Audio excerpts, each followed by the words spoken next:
way. Those people are not so high on their horse that they're going to sacrifice their money, their investments for some opinion with politics or anything like that. And I think that's what we saw here. All the noise about Elon, what he's doing, his tweets, distraction.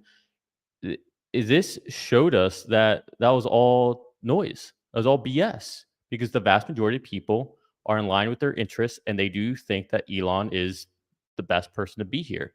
So that, I mean, I'm sure you guys talked about this already. I feel great. I feel fantastic. What I'm really excited about now is, now I'm not a lawyer, not even close to being a lawyer.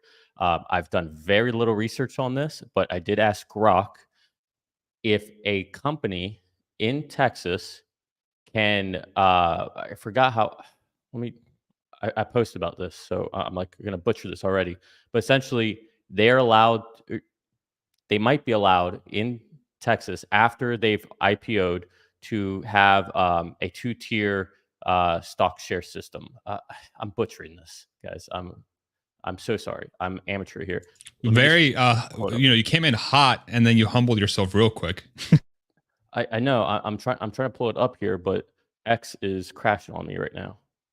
So the TLDR is, Elon would like 25% voting control of Tesla. And one of the proposals to get him to that amount of voting control without actually issuing him regular shares was to give him a special class of shares that weren't necessarily worth a whole lot of money, but they did give him extra rights to vote. And that's not a class of shares that's legal to add to a public company after it's IPO'd in Delaware. And then other states are different. And so there's a possibility that maybe this will be something that's feasible for Tesla to do once they move to Texas. But there's a lot of questions around that. Yeah, so I found it here. So what I asked was, question, in Texas, is there a way for a dual class voting structure post IPO? And according to Grok, so again, not financial advice, not legal advice, says, well, according to the information at hand, it seems that Texas might indeed allow for a dual class voting structure post IPO, but it's not straightforward yes or no answer. The Texas Business Organization Code does not explicitly prohibit dual class voting structures. However, it also doesn't explicitly allow for them. It's a bit of a gray area. So I think kind of goes on to talk about the gray area, but I think that's kind of the plan that they have in line, and that's why moving to Texas was so important. I don't actually think it was because of this judge and what they did in Delaware. I think it was more so to be able to have this next compensation plan for Elon, and it's very interesting to see what happens from here. So that's what I'm really excited about. I don't think that they're going to touch on this today, but they might. I mean, you never know what they might touch on. I mean, Elon might say something about, or Robin, someone might say something, we're working on the next compensation plan, and Elon might say it's going to be great. I appreciate all you guys. You won't regret this. A deal's a deal. I mean, you never know what could be said that could be, reading between the lines. So I'll shut up now because I need water. Real quick, are Matt and Hans related? I love this comment. Yeah, there's what's their relation? Their brother and sister. Who's the sister? Dang. There we go. Since Hans has the beard, I'm not going to ask who's the sister in this relationship. Dang. It's amazing what hormones taking those do. L's. What hormones will do. That's amazing. Matt, I see you're off mute. Did you want to add something to the conversation? No, I was just trying to avoid my dignity getting stamped on even more. But, I think the people in the chat are doing that enough for me. So somebody said that Matt is the Ross Gerber of guests, which I thought was a pretty nice burn. What? I'm just pretty blue eyes and hair gel. That's it. No, you know so what? much hair gel. I don't want Matt to get too big of a head here, but seriously, Matt's posts lately have been hilarious. Fire. Like I pull can't one think up? of the specific. Yeah, here, let me find like what is like really like striking my comedy, whatever that he's been posting. Let me see. I normally let me try to find keep it. like, kind of above board and like don't get too personal on anything. Don't a little bit of humor here and there, but without any victims. But lately, I've just started going a little deeper.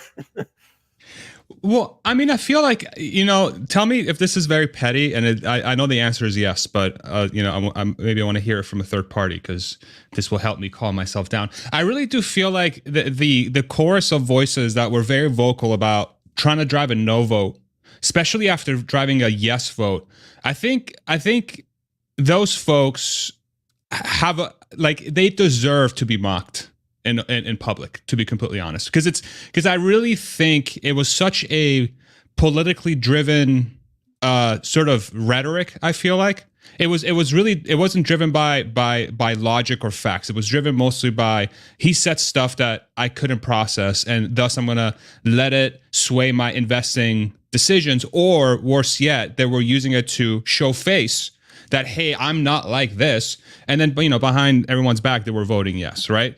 It's just I just didn't understand that at all, because it wasn't rooted in facts. So I don't know. I agree. I feel a certain level of anger, honestly. Yeah, that's why I've broken some of my own kind of rules around tweeting and like not getting too personal or anything like that. I generally try not to do that, but like when people are just advocating for things that are against shareholder interests and are frankly like immoral in my mind, and are using like these logical like flip-flops, like these contortions to get to the point where it's like, well, his politics are so bad, and then he sold shares to buy X and he should have been focusing on Twitter. It's like all these like side courses, when the main event is actually just what was actually in the comp plan. Did he achieve those milestones, which like everyone who voted in 2018, if you've held your shares to today, even though it's drawn down 50%, you're still drastically better off. So like a 10x return, even with being cut in. Just, it seems very clear to me that is morally the right thing to do. And so people like getting upset about his politics or something else, I'm like, that's not what we're talking about here. And I do think it's worth mocking, to be honest with you, even though I generally don't like to do that unless it's Farzad, who always does it. Oh, thanks. I feel honored. Go ahead, Nick. Oh no, I was just gonna actually I was gonna say something else, but I can't remember it. But so this is the one that got me this morning. Walter, you want to share your screen? No, not really, because I got other stuff up. Go for it. but Walter Bloomberg writes, Kremlin says, don't be worried about Russian warships in Cuba. And I only saw this because Matt wrote onto it, oh, good, that's reassuring. I literally busted out laughing at that because I'm just like hearing him say it in my head. I'm literally tearing up. Like, I think it's freaking hilarious. You do not worry about the warships in Cuba. It's a humanitarian mission. There's no need for concern. Matt's saving grace is that he has a sense of humor, honestly. Here's another one. Responding to Elon's post from last night. So glad most shareholders aren't as dumb as Ross. Yeah, I actually have this queued. Check this out. I was going to bring this up in a little bit, but we're going to do it now. Look at this. Ready? Boom. So glad most shareholders aren't as dumb as Ross. I'll let you decide which Ross he's talking about. I think we all know which Ross he's talking about. Crazy. And he has really become a poster child for some of those voices. And I don't know if you guys saw, but there was a post that was made by him that was deleted. I don't know if it was recently deleted or not. That's being circulated around X. That kind of shows that, I hate to say that two-faced thing, but anyway, I guess I don't want to, maybe we should move on from this topic because we could be here for a long time. Anyway, okay. Hey, so, before we move on from the special Ross, we can't do that without me saying that I'm just glad we never have to listen to that vacuous tub of hair lard again. And with that said, all right. Investor meeting that's coming up here in 45 minutes. He's never going to let it down, and I'm happy, honestly. Go ahead. Wait, before get your shots in. No, I was going to say before we go into that, who thinks it's going to start on time? Oh, you do? I think it's going to be like 5 minutes late. All right, I take the over on that. Easy. You think longer? You think it's going to be way late?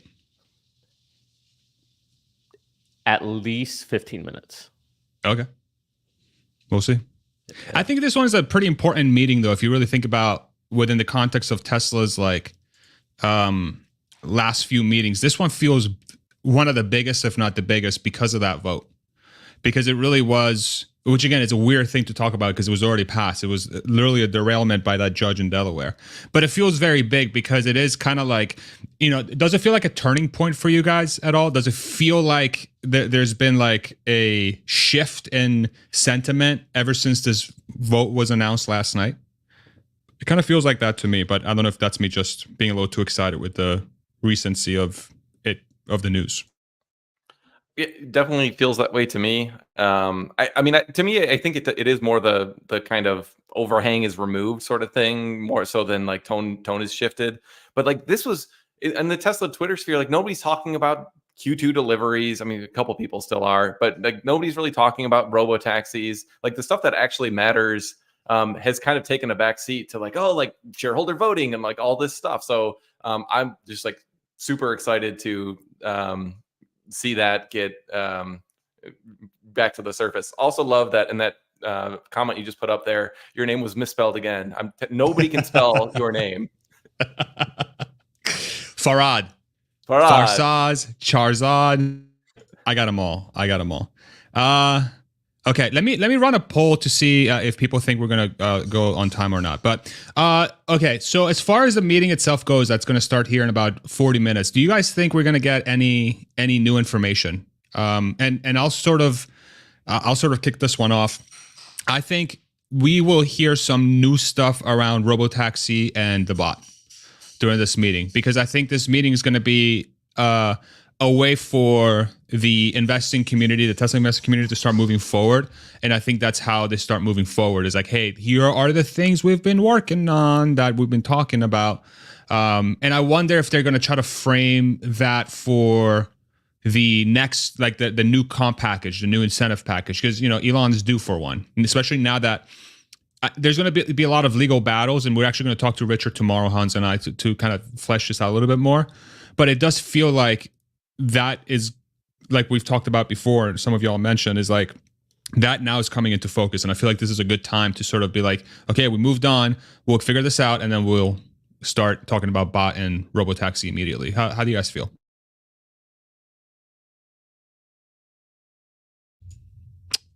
Okay, we got a lot of time. I know. I don't ever like being the first one, but I feel like I'm Hispanic, so I don't know how to shut up either. So it's like, all right, it's too much awkward silence. Anyways, 4 out of 10. Yes, I don't know what you're saying. You're a 4 out of 10. I'd give you a 5, but whatever. Anyways, oh yes, okay. Sorry, let me go back to the jokes real quick. What was it? Someone said recently, like, if you're, was it you, Farzad, said if who are you clowning on? You said something like, if you're a 5, then I'm a 10 or something like that. Oh no, Warren. Okay, Warren Redlick on X. Yes. He was talking about Caitlin Clark, and then he was like, she's a 7 at best, and Warren's like, I think I'm like a 5, and I'm like, brother, if you're a 5, I'm a 20. Yeah, that was Warren. such a good burn. Yeah. Sorry. I like jokes, and so that stuck in my mind. Anyways, yeah, shareholder meeting. I'm with you, Farzad. I think that, I don't know, they're not going to say anything meaningful. I don't think like as a presentation or anything, but just in their talk, right? Elon has to say something. He'll probably say, "I love you guys," stuff like that. Like, you guys are the best, all that. But I kind of think that I'm happy all this happened, right? Silver lining, right? Did we go through all this for nothing? I don't think so. I think this is kind of like, Tom Brady talks, everyone talks about Tom Brady would be like, oh yeah, underdogs, they think that we're old, finding something for an edge. Michael Jordan, you hear the same thing. Kobe Bryant, you hear the same thing. I think this was great for Elon, because he's like, you mother effers, really? Watch what I do now. And then you saw what Omar, hopefully you have that ready to go. Omar posted last night, saying, okay, Elon, we got you your options. Now it's time for you to make this the most valuable company in the world. And then Elon responded, yes. So I kind of feel like this created a drive in Elon, and it may just be a coincidence because where we are with FSD and 8.8, but someone like Elon, or someone with that type of mentality, you give them a reason to get a little fire under their ass, and watch out. Just watch out. People like that sometimes need their backs against the wall. I actually agree with that a lot. Let me share this, and then I'll throw it over to Matt.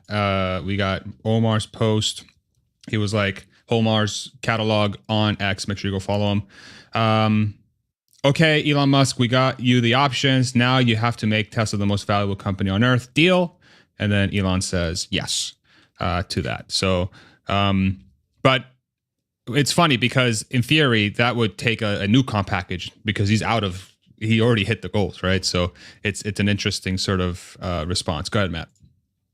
Yeah, so getting back to the shareholder meeting, I don't think we're going to see a whole lot of new information. I think it'll be a lot of like, thank you from Elon, kind of agreeing with what Nico said. But it wouldn't surprise me if we get a little bit of a tidbit on Optimus. I mean, they did just post randomly, like buried at the end of a super long post yesterday, that Optimus is actually being deployed for real work in a factory right now, 2 of them. So it wouldn't surprise me if they have Optimus actually walk out on stage or like do something, or if they share some details around like exactly what they're doing and something about the scaling.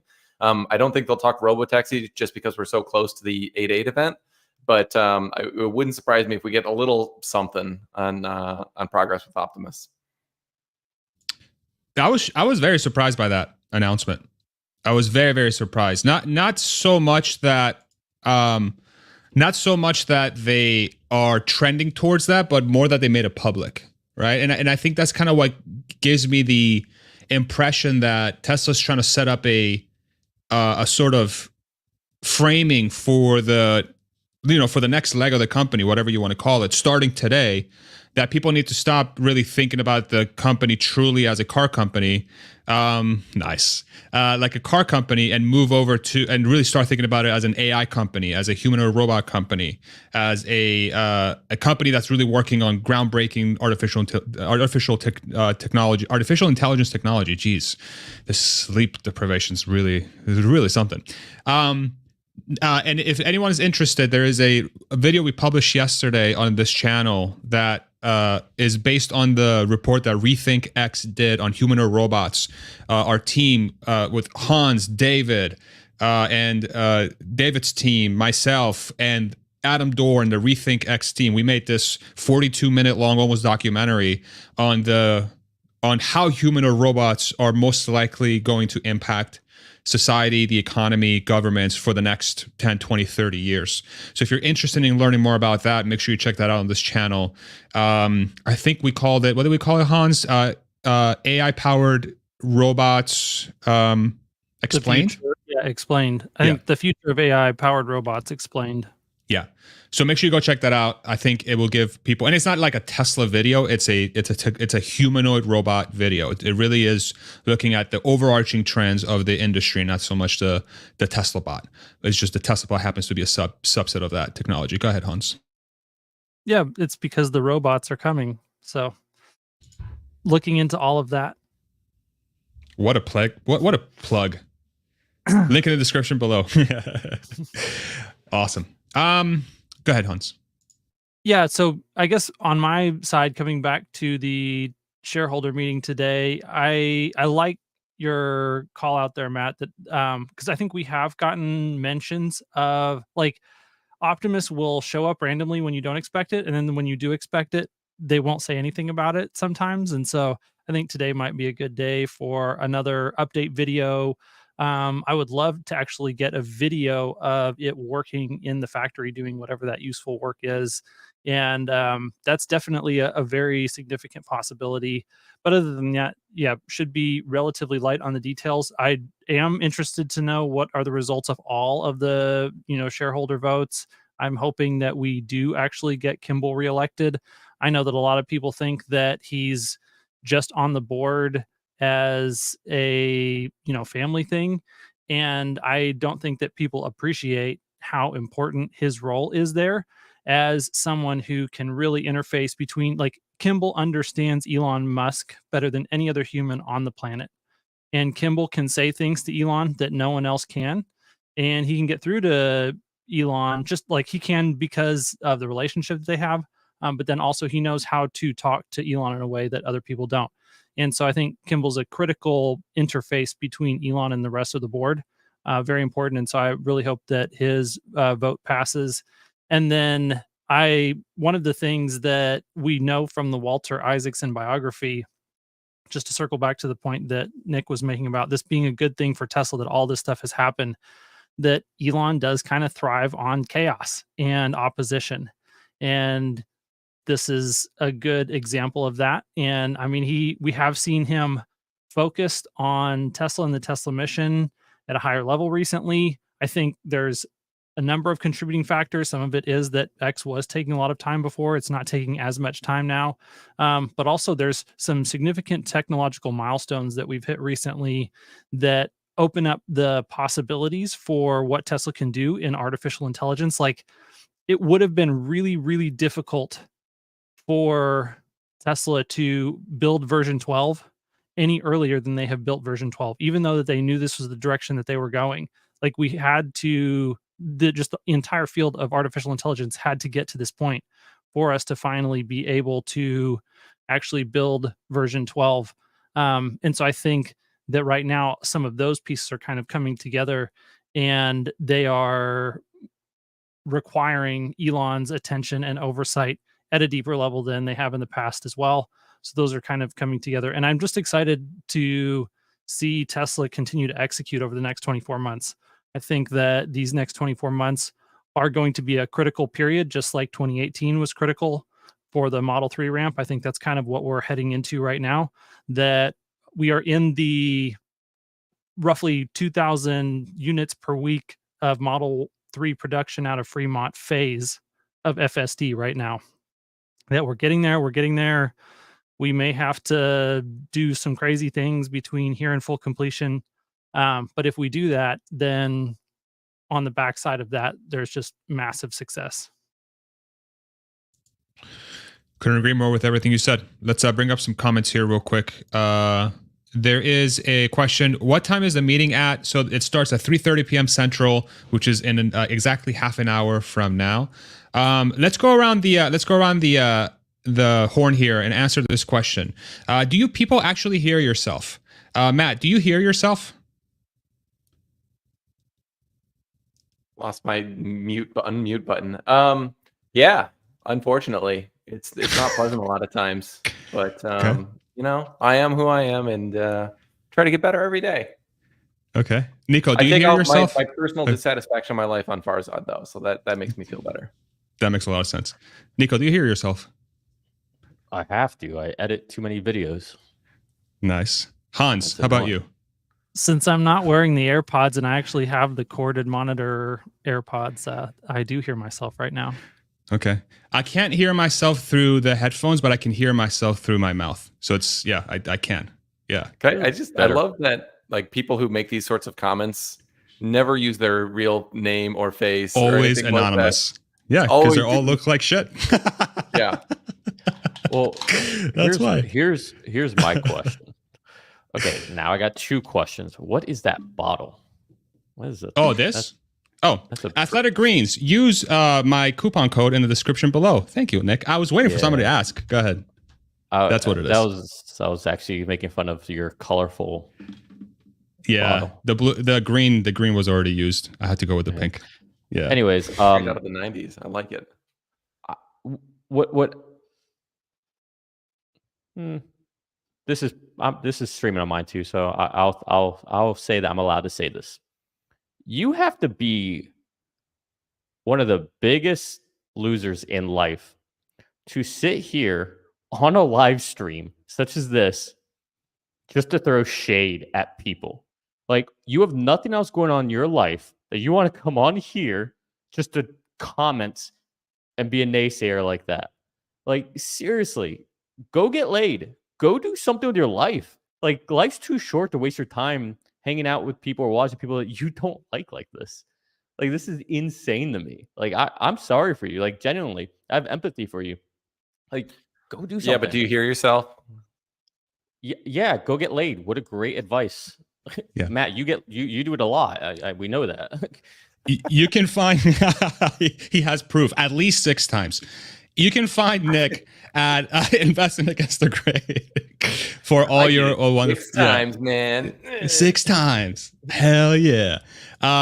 Let's bring up the super chat here from Jesse Bear. $2. Thank you so much, man. Your AI video is terrifying. Government is too incompetent. Yeah, it's we can definitely talk about this in a different video, but one of the most concerning things about the human or robot AI technology is government's response to that. So we have to be very, very careful, because the last thing we want to do is have the few control a potentially disrupt, like a technology can destroy everything in a way, either through. I read that comment as having the link terrifying.gov, and I was like, what the hell is that? What department of the government is posting terrifying.gov? Yeah, the government. It's the new government IRS is terrifying. Website. Yeah, it actually fits perfectly. But yeah, no, it's one of the complexities of artificial intelligence. Alexandra should be a special advisor to Tesla at the least. Let's make sure I don't think we can give her enough praise for all the work she's done. There was a video of her meeting Robin Delholm, the chair of the board of Tesla, and it looks like she might be getting a private tour of the factory, which would be super well deserved. And if you're watching this and you're at the factory for whatever reason, one of the tweets I put out there is, I think it'd be super cool if everybody at the shareholder meeting makes sure that she gets some microphone time, so that the retail investors can thank her with a standing ovation, which I think she deserves. And or maybe the Tesla team will give her a shout out as well, where she gets her time to shine, because she very much deserves it. Where can I find that merch design you have wearing? Description below. My merch store, you can check it out. And then this question actually is very interesting. Do you think that the new comp package will be as batshit crazy as the 2018 comp package? Because now this is where, again, we're going to be heading. So how do you guys think about this 2018 comp package? Like, how do you think it's going to be built? Who wants to take it first? We'll let Hans or Matt go first this time, unless you want to go, Nico, since you don't want to go first. Is that the question you mean to be asking? What do you mean? Do you think that a new comp package will be as batshit crazy as a 2018 comp package? Oh, I was listening. I didn't read. I heard something else. Never mind. Go ahead. Okay. Matt or Hans, do you guys want to go first? Since Nico is afraid to go first. Go ahead, Hans. It's on you. Fine. I'll go first this time. I have a hard time, because somebody remind me on the math. Wasn't the top tranche like a 20x on the stock price at the time it was issued? I think it was closer to like a 12x or a 13x, because it was a $600 billion market cap goal, and I think the stock was at 50, maybe 50 billion. Okay. Yeah, I thought it was 650, but maybe it was 600. But like 12, 13, somewhere in that range. It wasn't a 20x.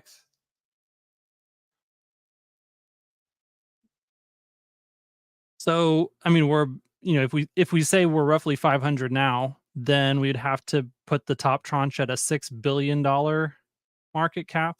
Yeah, it could be that crazy. Or yeah, 6 trillion. Yeah, it could be that crazy. It could definitely be that crazy. He might put 10 on there, and that would be even more insane. But I think it's within the realm of possibility. Extremely difficult, but not impossible. He might just go 6.9 trillion just for the lols. I hope so. How do you think about how they're going to build the targets for cars and bots? Do you think that's going to be an explicit? Because I know wasn't I'm blanking on the 2018 comp package, but wasn't like a run rate of cars part of it too? Like they had to get a certain number of cars built. Do you think they'll do that with again, or do you think it's going to be more like autonomous miles driven or something like that? Or I guess we'll have to wait and see. I don't know how you guys are thinking about that. I don't think the 2018 comp plan had that. It was like revenue and EBITDA. I think the earlier one did have like production goals. That's right. For this one, I mean, to me, it doesn't matter so much whether you hit, let's say, the original 20 million unit goal. That's not, if they're just selling those cars the way they are right now, that's probably not going to get them to, let's say, like a $10 trillion market cap. What's going to be way more impactful for value is like autonomous, like maybe not even miles driven. I think at this point it has to be financial, because it has to be high margin revenue, however you do that. So like, I think it could almost completely be financial, just make it all EBITDA or net income or something like that. And then whether it's like that bots become extremely valuable and they sell a bunch of those, or it's, some combination of selling millions of vehicles and having millions of robo-taxis on the road, generating margin. Like I almost think you don't want to be too specific with this, because these are new economic models that don't exist yet today. So I don't think you would want to say like, oh, you get like an extra 10 million shares if you reach like 20 million versus 18 million units sold in a year. Like that's like not a very big driver in shareholder value, as much as, like market cap and margins and that sort of thing. So I think it'd be a little bit more generic for those reasons. That's actually a great call out. Nico, how are you thinking about it? Yeah, I think it should be aligned on X amount of robo-taxis. I like the EBITDA idea. I think there should be a market cap component. I mean, it really should be very reflective of what it was last time. But then you just throw in certain KPIs for robotaxi, certain KPIs for Optimus, for them to hit. I think, I think that's as shareholder friendly and aligned as you can get, and it kind of lends itself towards us getting more information too. So selfishly, that's why I'm saying that.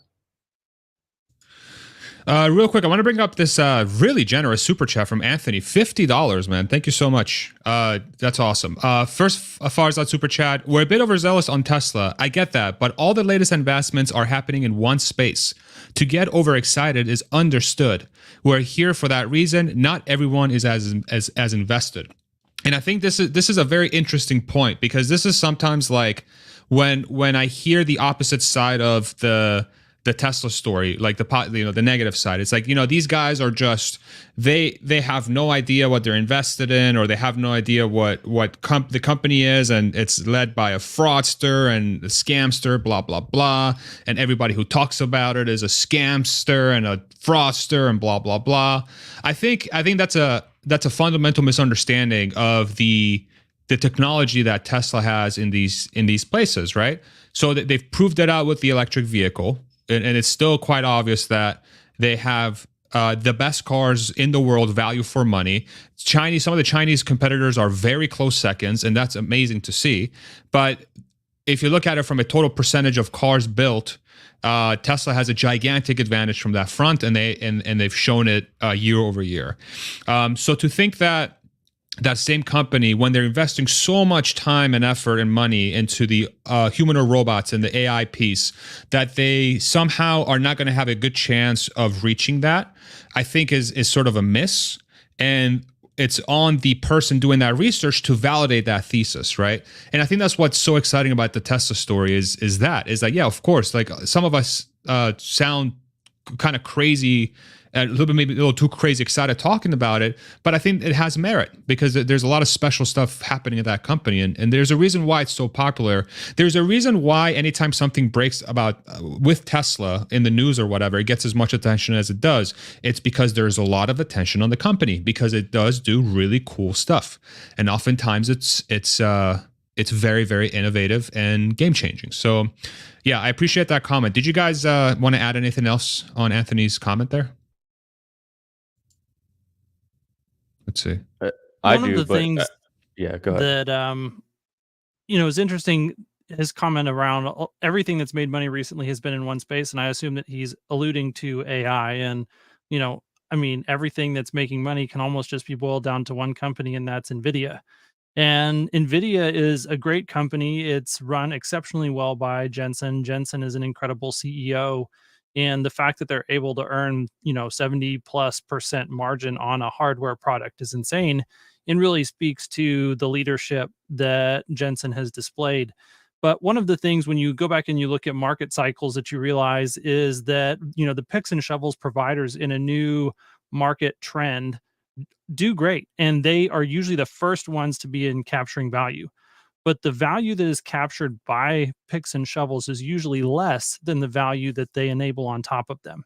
And that's one of the things that Elon is doing with Tesla's going straight to the markets where they can actually not just create software services, or not software service, but hardware services for people to build AI services with, they want to go directly to these new applications, which for Tesla, they decided, hey, let's do the two biggest and hardest markets that we can do. And we're just going to swing all the way for the fences. We're going to go after autonomous transport and robo taxis, and then autonomous labor. Like, those are way bigger kicks at the can than Nvidia right now. And Nvidia is a great company. And like I said, Jensen is a great CEO.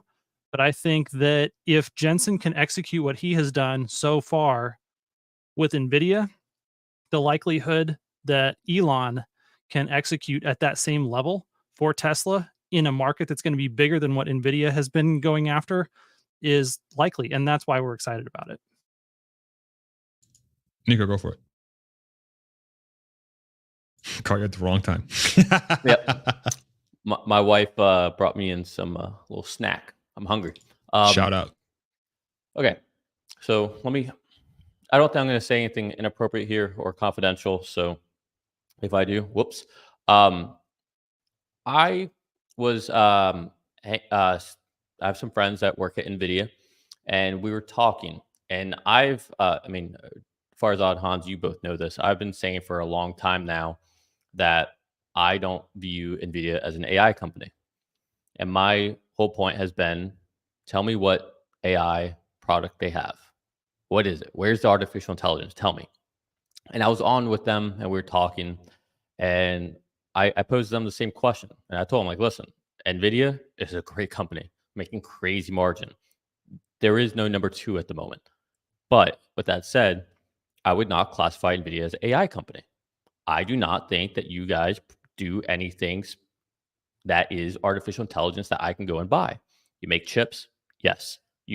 And calling them chips is like really downplaying it. Do they have certain libraries with models that people can use? Sure. Most of them are third-party models that they're essentially just bundling into a library. After I explained my point of view, they all essentially agreed with me. Like, when you put it that way, yeah, you're right. We probably are not really an AI company. We're a AI adjacent company or an AI enabler company. We're not exactly AI. And so with that, if you really look at who the biggest companies who were the biggest purchasers of Nvidia chips, I think it was last quarter. And again, I'm pretty sure this is public information. It was the automakers and Tesla, XAI, and X. They were the biggest. Why is that? That's interesting, isn't it? Well, if you think about it right now, everyone's talking about AI, and really they're talking about Gen AI, generative AI. And when they talk about generative AI, most people are just thinking LLMs, text in, text out. Well, I'll ask everybody here, everybody in the public, you guys here, tell me one job right now that you can name that Gen AI will replace, right? Because AI is going to replace our jobs, make us, not as needed, right? All this great stuff, right? Name one thing. Script Developer, reader. don't even try to put that in there. What? Script reader.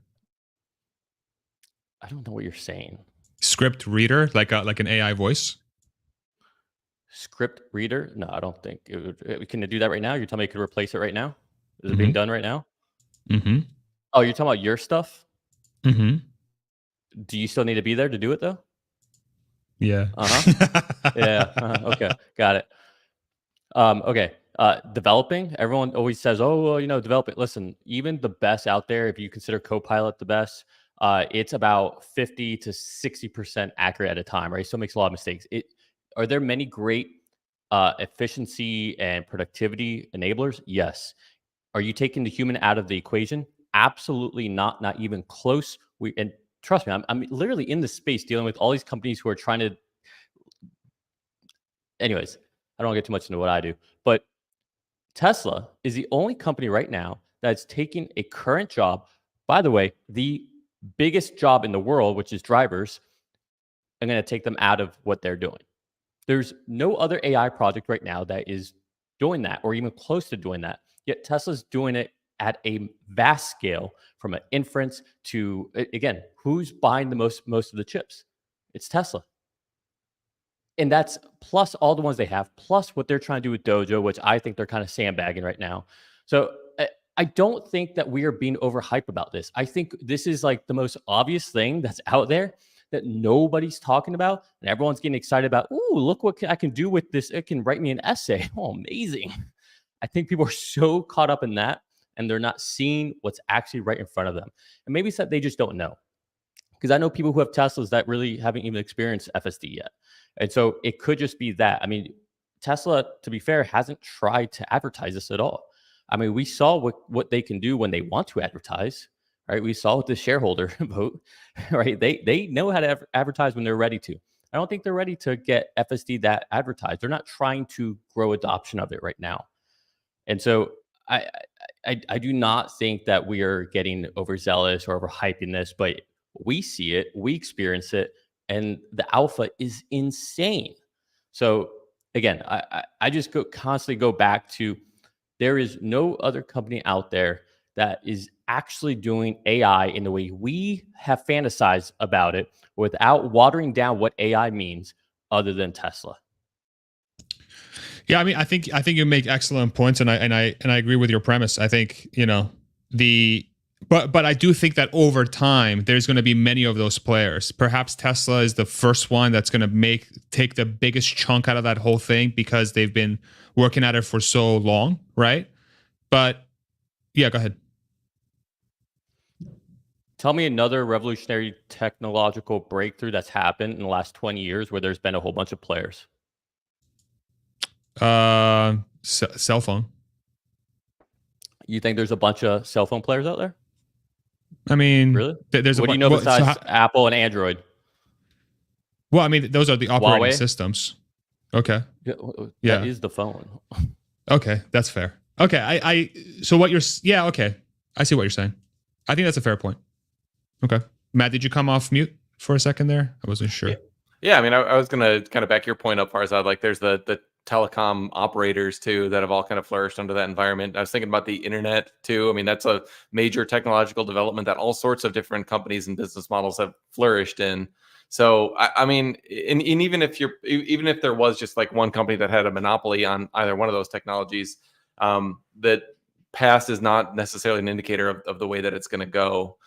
So like but I agree with a lot of your premise from the earlier part of what you were saying, Nico, where like Tesla, I think, is being extremely underappreciated for like the stuff that they're doing. When you like all the companies, AI is like the most popular investing trend right now. Like it's front of mind, and everybody from public market investors to VCs, like everyone is just pouring money into this.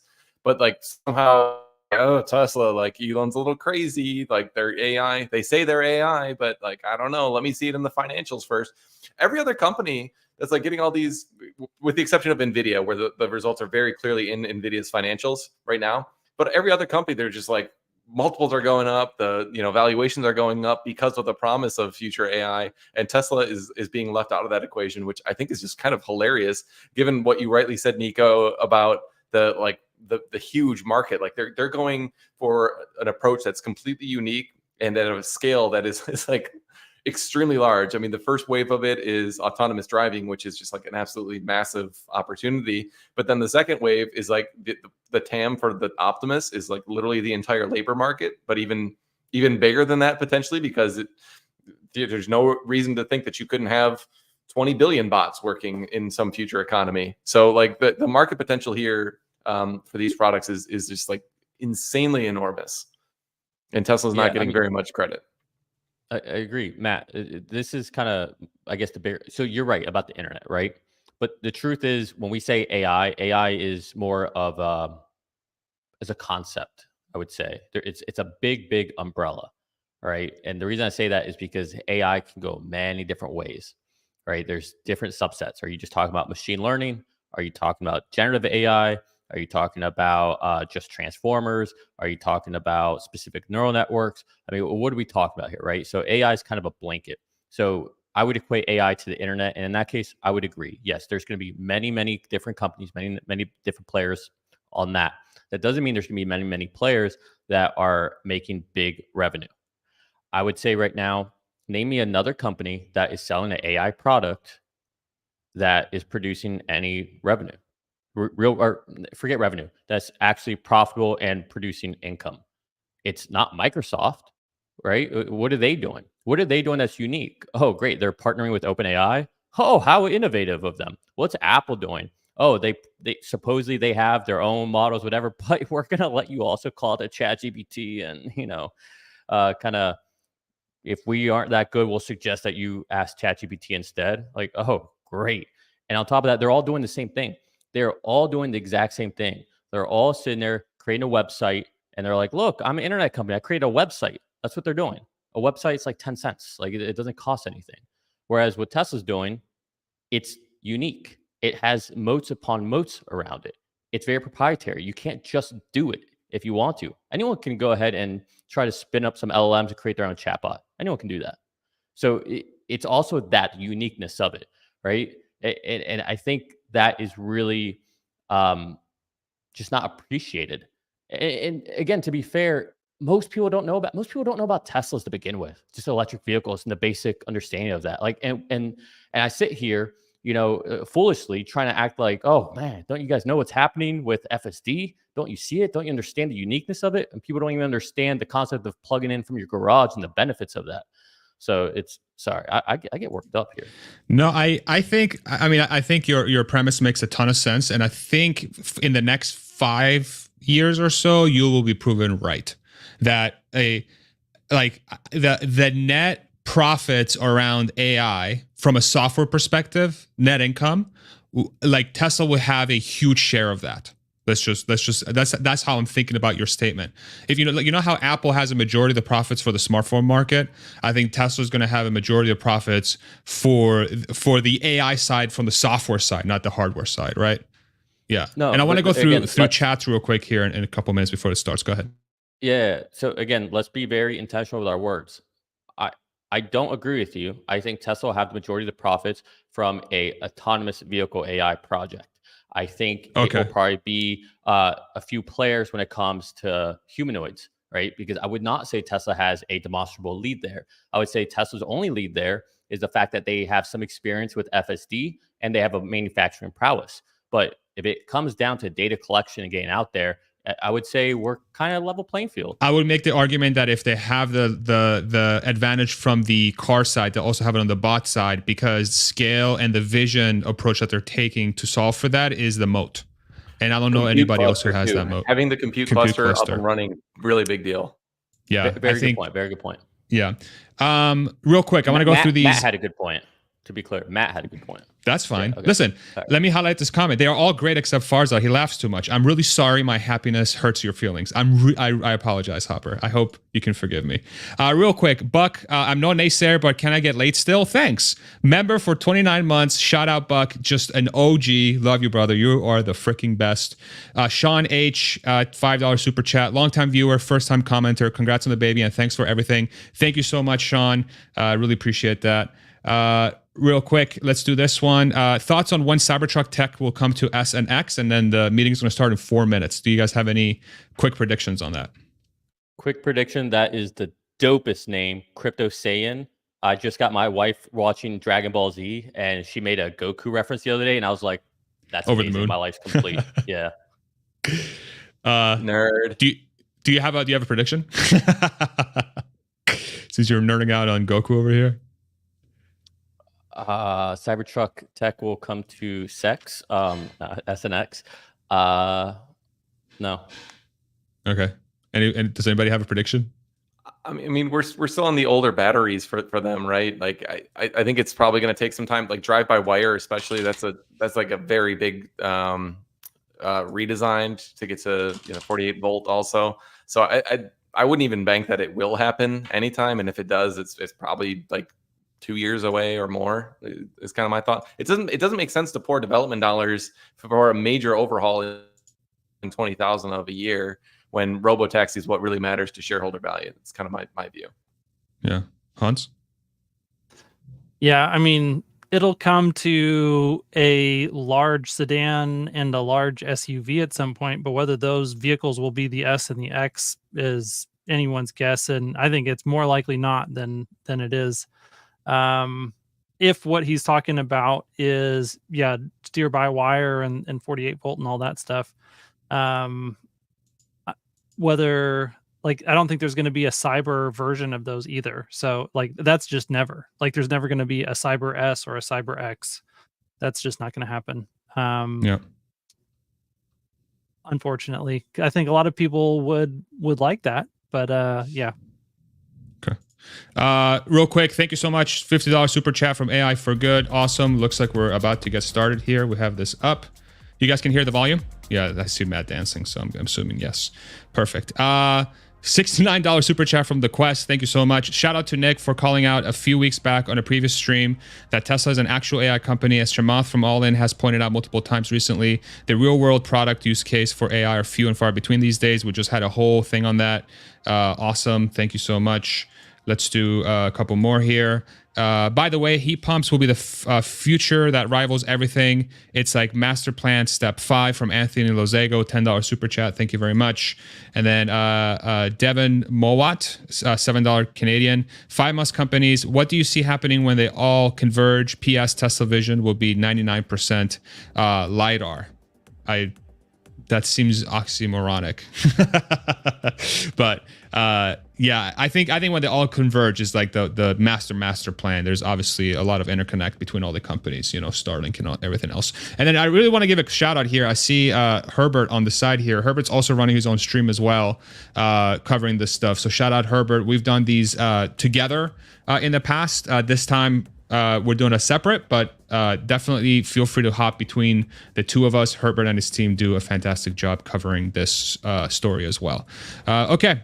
Any final thoughts before we get some information from these folks? Nah, I'm just being silly right now. Why? Well, the comments were covering me, so I hid so I could come up like an elevator. Oh, I missed that completely. Hans, any final thoughts before this thing goes live? Congratulations, Tesla shareholders. Your votes were counted. They mattered. They make a difference. And yeah, we are, like, I think it's definitely a win for democracy and the ability of retail people, not just institutional shareholders, but retail shareholders to make their voice heard. And for us also to be able to win. Like, one of the things about the incentive-based pay for Elon that was a huge win for any retail shareholders that saw the story in 2018 or before. And so if you've been on the ride since then, you know how big of a deal that was for you and your investment and your ability to generate wealth. And so I think this is a win for our ability to continue to do that in the future. Matt. Yeah, I noticed in your recommended viewing, you had the Bullet Chess Championship with Hikaru versus Ali Reza, Yeah. and it kind of shocked me. Like, there's actually a surprising number of people in the Tesla community who seem to be a little bit of the chess nerds too. I've been actually used chess in a client presentation we had a while ago, looking at how AI has kind of increased. And I'll shut up now. Suck it, Nick. Starting on time. Home. All right, here we go. You guys can hear, yeah? Yes. The home of Tesla.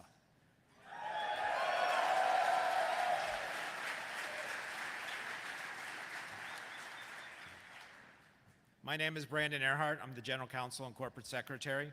And this meeting is going to be in 2 parts. First, we're going to cover the 12 items that stockholders have been asked to vote on, as well as any other matters that have been properly presented. Second, our founder and CEO, Elon Musk, will provide a presentation.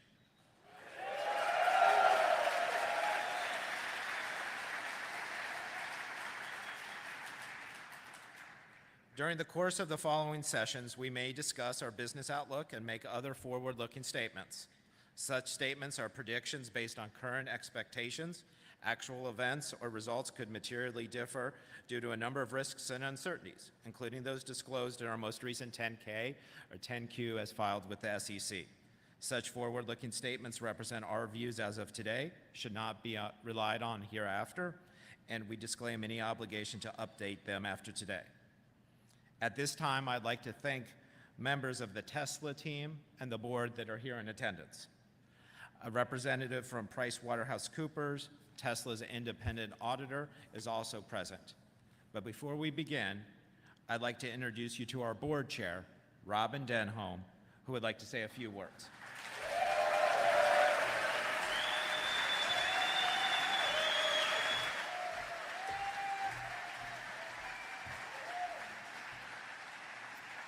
Thanks, Brandon, and hello, everyone. As chair of Tesla's board, I am honored to welcome you all to our home, Texas, for our annual 2024 annual shareholder meeting. And when I say I'm honored to welcome you, our shareholders, I truly am. No other company in the world has such a diverse, engaged, and supportive set of shareholders as Tesla. No other shareholder base understands its company like you do, nor is as committed to Tesla's mission to accelerate the world's transition to sustainable energy like you are. It is a shareholder base whose interests the board are proud to represent. It is also a shareholder base that understands that in order to accelerate the world's transition to sustainable energy and a sustainable energy economy, Tesla needs to develop the most revolutionary technologies, not only in autos, but in energy and artificial intelligence as well. Our achievements this past year are steps towards fulfilling our mission. Some highlights include the Model Y becoming the best-selling vehicle in the world in 2023.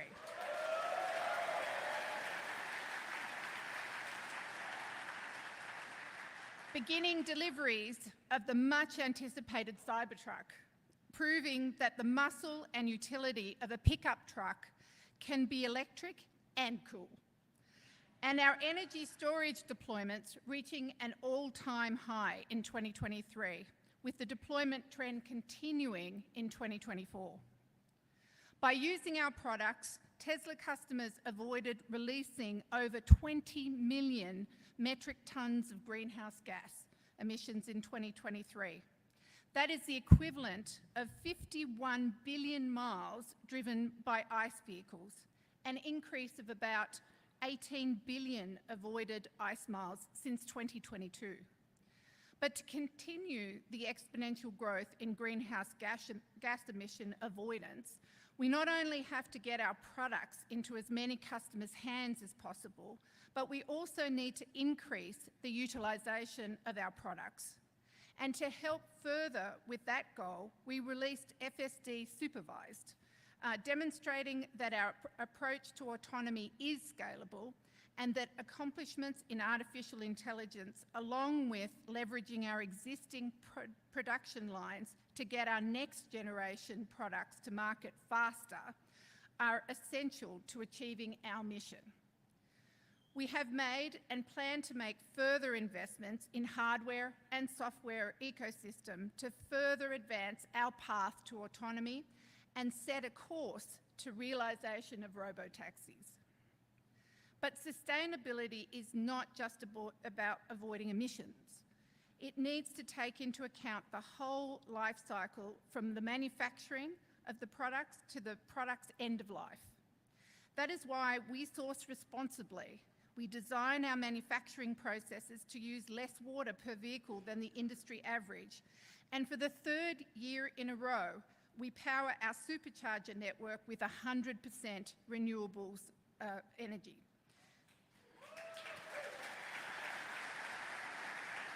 And we are also working to build a battery material recycling ecosystem, both internally and with others, to ensure that we are moving towards a truly circular economy for energy storage.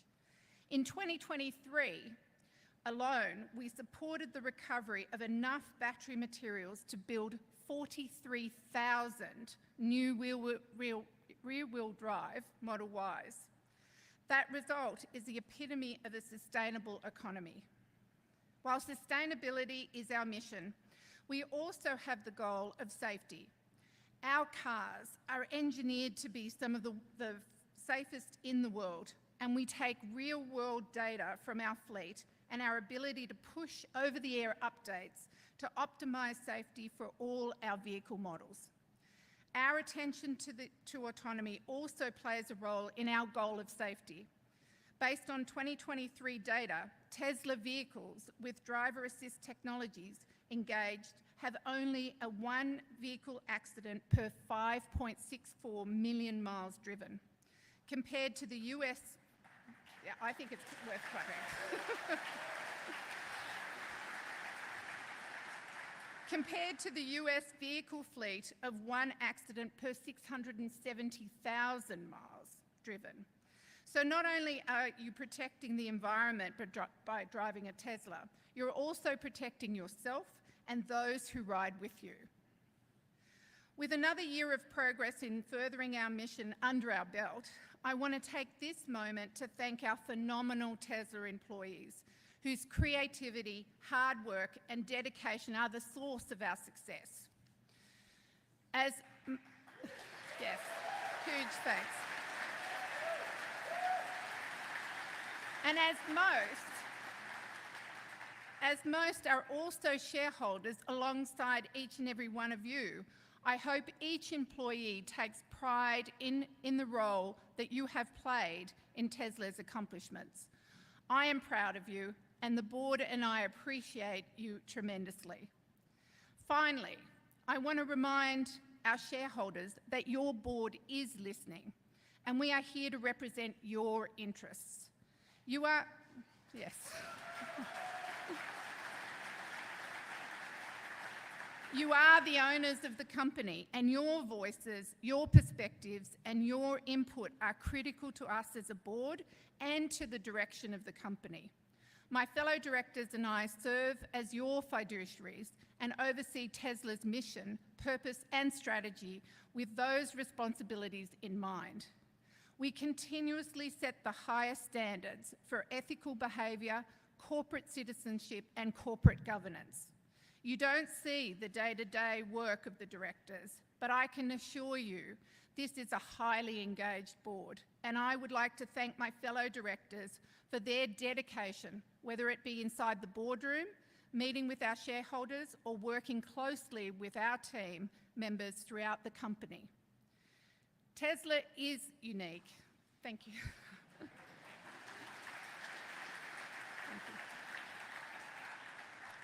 Tesla is unique in how active and large our retail shareholder base is. And we hope you here in this room and our shareholders joining us virtually today continue to take advantage of our shareholder platform to enhance your engagement with Tesla. I want to give a special shout out to our small but mighty IR team and legal team and everyone involved in running this year's proxy campaign, both inside and outside of Tesla.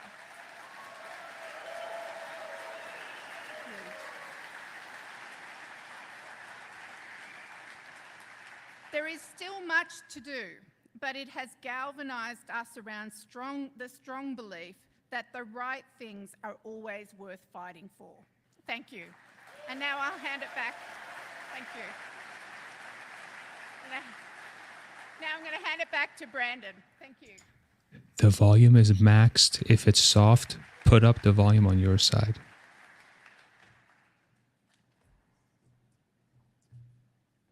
Thank you, Robin. So I will now call the meeting to order. The time is now 3:40 p.m. Central, and I declare that the polls are now open. We have already received over the past few weeks voting proxies from our stockholders. However, if you wish to vote your shares at this time, you may do so through the virtual meeting portal, or if you want to vote in person, ballots and ballot boxes are available at the front. Tesla's board of directors has appointed Tony Cardidio, a representative of the Cardidio Group, to serve as the inspector of election.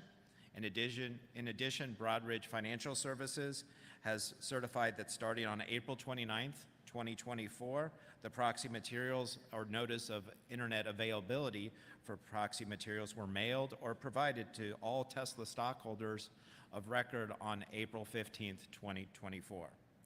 We have a majority of the outstanding shares represented at the meeting, so I declare that there is a quorum present and that we may proceed with the meeting. The items on the agenda are as follows. There are 5 Tesla proposals. The election of 2 Class II directors, James Murdoch and Kimball Musk, to serve for a term of 3 years or until their respective successors are duly elected and qualified. To approve executive compensation on a non-advisory basis. To approve the redomestication of Tesla from Delaware to Texas via conversion.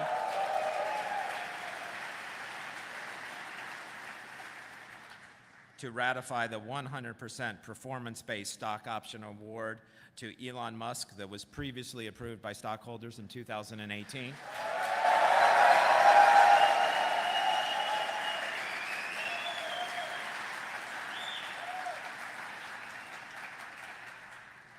To ratify the appointment of PricewaterhouseCoopers LLP as Tesla's independent registered public accounting firm for the fiscal year 2024. Tesla's board has recommended that our stockholders vote for each of the 2 director nominees and for each of the 4 other Tesla proposals. We have also received 7 stockholder proposals that are described in the proxy statement. I would like to remind our stockholders that Tesla's board has prepared a statement in opposition to these proposals, which also appear in our proxy statement. So let's turn to those 7 stockholder proposals. The first one is an advisory vote regarding reduction of director terms to 1 year. Our board has recommended that our stockholders vote against this, as explained in the proxy. This stockholder proposal is proposed by Mr. James McRitchie, who has prepared a pre-recorded message. Thank you. We presented a similar proposal in 2021. 55% supported it, even though the board put up a competing proposal, accountability every other year instead of every year. Neither received the required 67% of shares owned. 90% of the S&P 500 have a declassified board. Most institutional shareholders will again support our proposal. Join them. The recent Delaware court case identified 3 legal deficiencies at Tesla. Directors were not independent, the facts of the pay plan presented to investors were misleading, and the board failed to negotiate properly. A major part of the cure is declassifying the board so shareholders can hold directors accountable or submit their own nominations. Matt Mascardi of Free Float calls proposal number 6 the most important vote today, since it may enable investors to change the board, bringing new skills and professionalism. John Chevedden's simple majority vote is the other crucial vote. Another important endorser is Nell Minow, co-founder of companies including proxy advisor ISS. The Musk premium is already eroding. Tesla is Musk's liquid piggy bank since it's publicly traded. His other companies are not. Either he sticks around long enough to use our shareholder capital to fund his other ventures, or he shifts his attention sooner if we reject his pay package and turn off the money tap. Bite the bullet. Prepare for a future that doesn't depend on a superhero dictatorship. We need to transition from a board dominated by friends and family to one of expert independent directors in engineering, software, and other relevant fields. Musk is a genius. I'm saddened to see him focus his attention elsewhere, but it is happening. Don't let him siphon off more from Tesla. We need to transition to a more democratic Tesla that can attract customers, employees, and shareholders seeking a better world ahead. Again, vote for number 6 and 7. Declassify the board for accountability. Lower the voting threshold for more flexibility. Vote now before the polls are closed. Your vote can make a significant difference in our future. Thank you. Thank you. Thank you, Mr. McRitchie. As a reminder, the board's response was contained in our proxy statement. The second stockholder proposal is an advisory vote regarding simple majority provisions in our governing documents.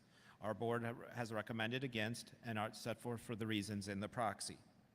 This stockholder proposal is proposed by Mr. John Chevedden, who is on the line to present this proposal. Mr. Chevedden, I would like to invite you to speak. You will have 3 minutes. 3 minutes. Hello, this is John Chevedden. Proposal 7, simple majority vote.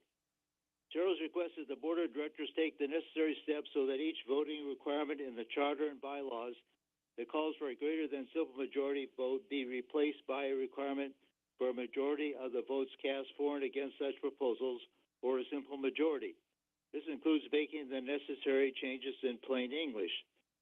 This Proposal 7 is the exact same concept that the Tesla Board of Directors supported at the 2022 Tesla annual meeting. The 2022 Tesla Board of Directors proposal then won 98% support from the Tesla shareholders who voted. And the Board of Directors version of this proposal would have been adopted earlier if the Board of Directors had only made a slight effort to encourage more Tesla shareholders to vote for their proposal. This simple majority vote standard proposal will help improve Tesla shareholder rights. Tesla now scores a dismal 10 in shareholder rights, with 10 being the worst possible score. The Tesla Board of Directors supported this proposal concept in 2022 and should do so today.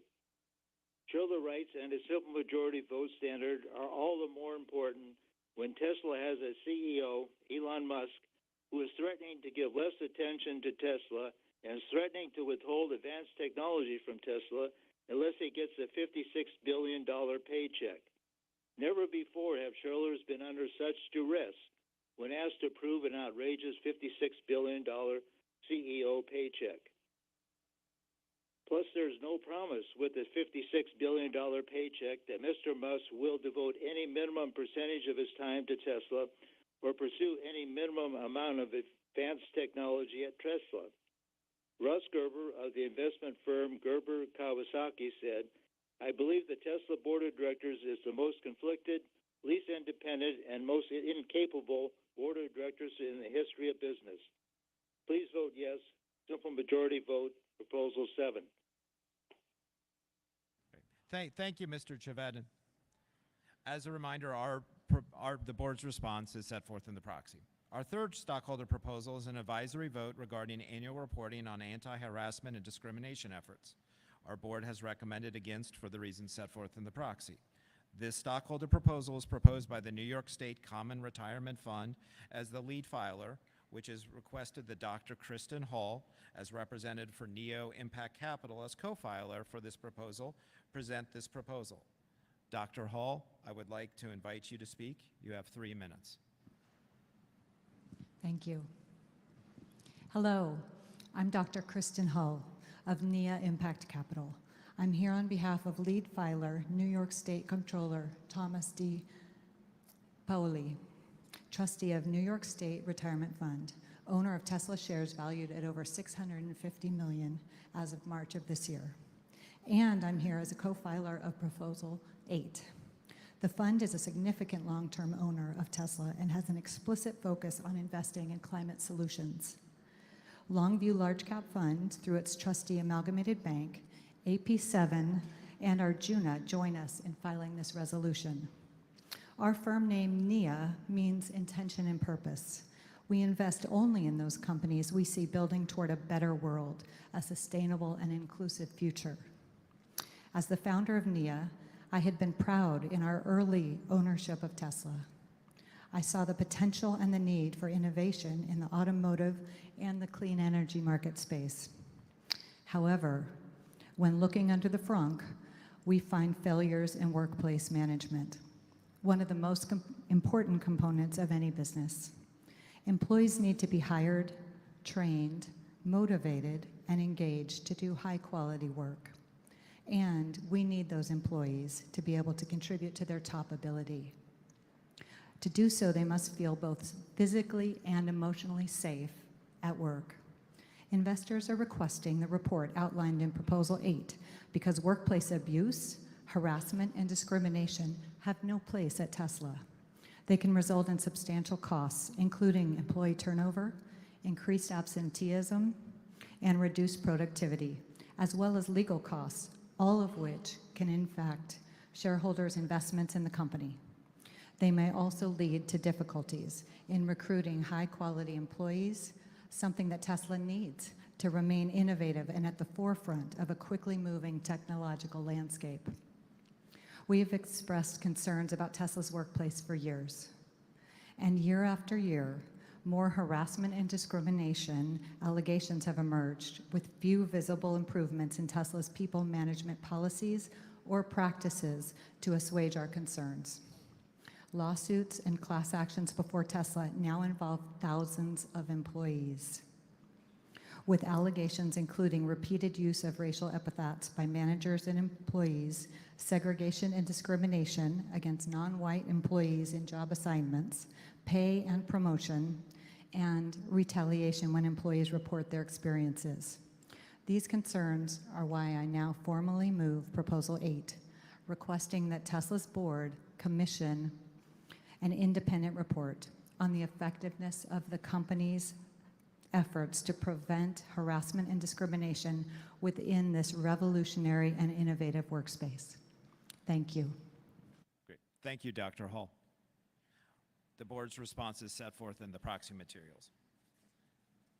Let's turn to the fourth stockholder proposal, which is an advisory vote regarding the adoption of freedom of association and collective bargaining policy. Our board has recommended against for the reasons set forth in the proxy. This stockholder proposal is proposed by SOC Investment Group, whose representative Tezel Patel has prepared a pre-recorded message. Hello, I'm Tezel Patel, the Executive Director of the SOC Investment Group, and I hereby move Proposal 9, a shareholder proposal requesting that Tesla Board of Directors adopt and disclose a non-interference and collective bargaining policy that upholds international labor rights standards in its operations.